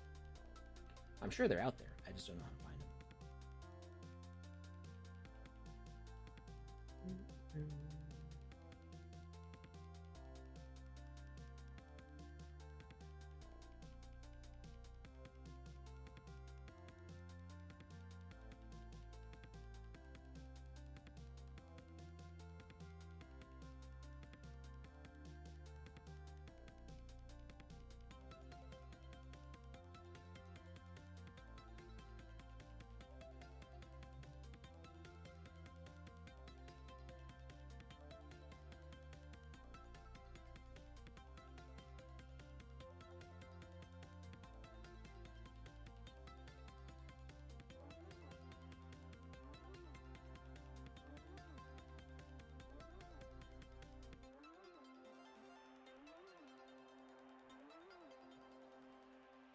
Maybe it's time to stream. Yeah, I mean, if you want to start up right now, I'll raid you.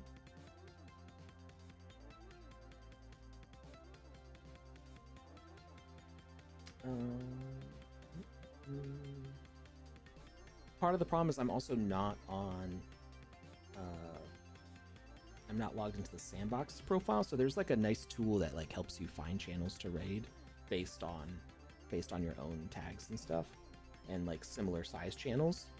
Which is really helpful, but I'm logged into my own Twitch right now, so I can't actually see what the recommendations would be.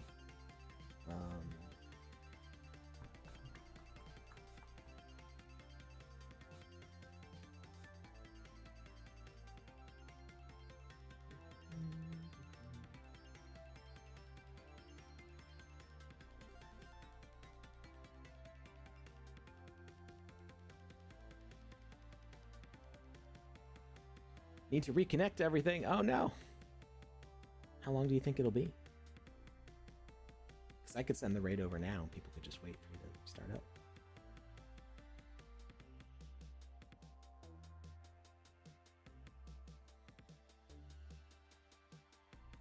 Doom Fruit Art does digital art. Who's that?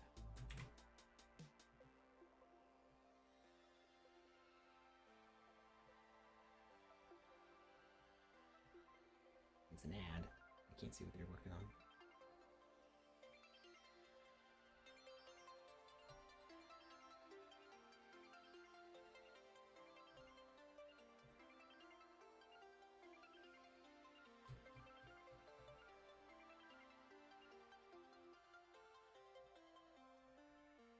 What is that face?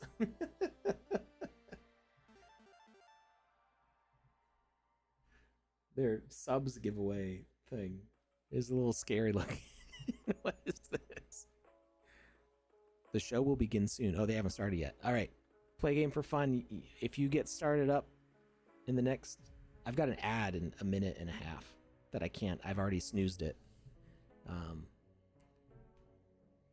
So either I raid over to Doomfruit or I raid play game for fun.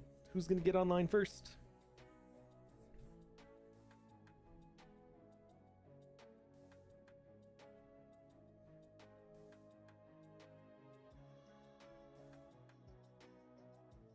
Oh, hey, play game for fun. You just started up. All right, we're going to raid you.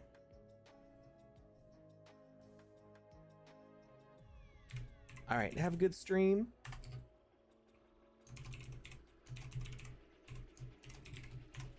And we'll see you next time. Make sure you check out Panda's stream tomorrow. Charity stream, building Legos. And I've got my Final Friday stream on my own channel. And then Saturdays, we're back to playing games. I think we'll try out the new events. If you were having issues with the event yesterday for Lord Krishna, I think it's been fixed. So check that out. All right.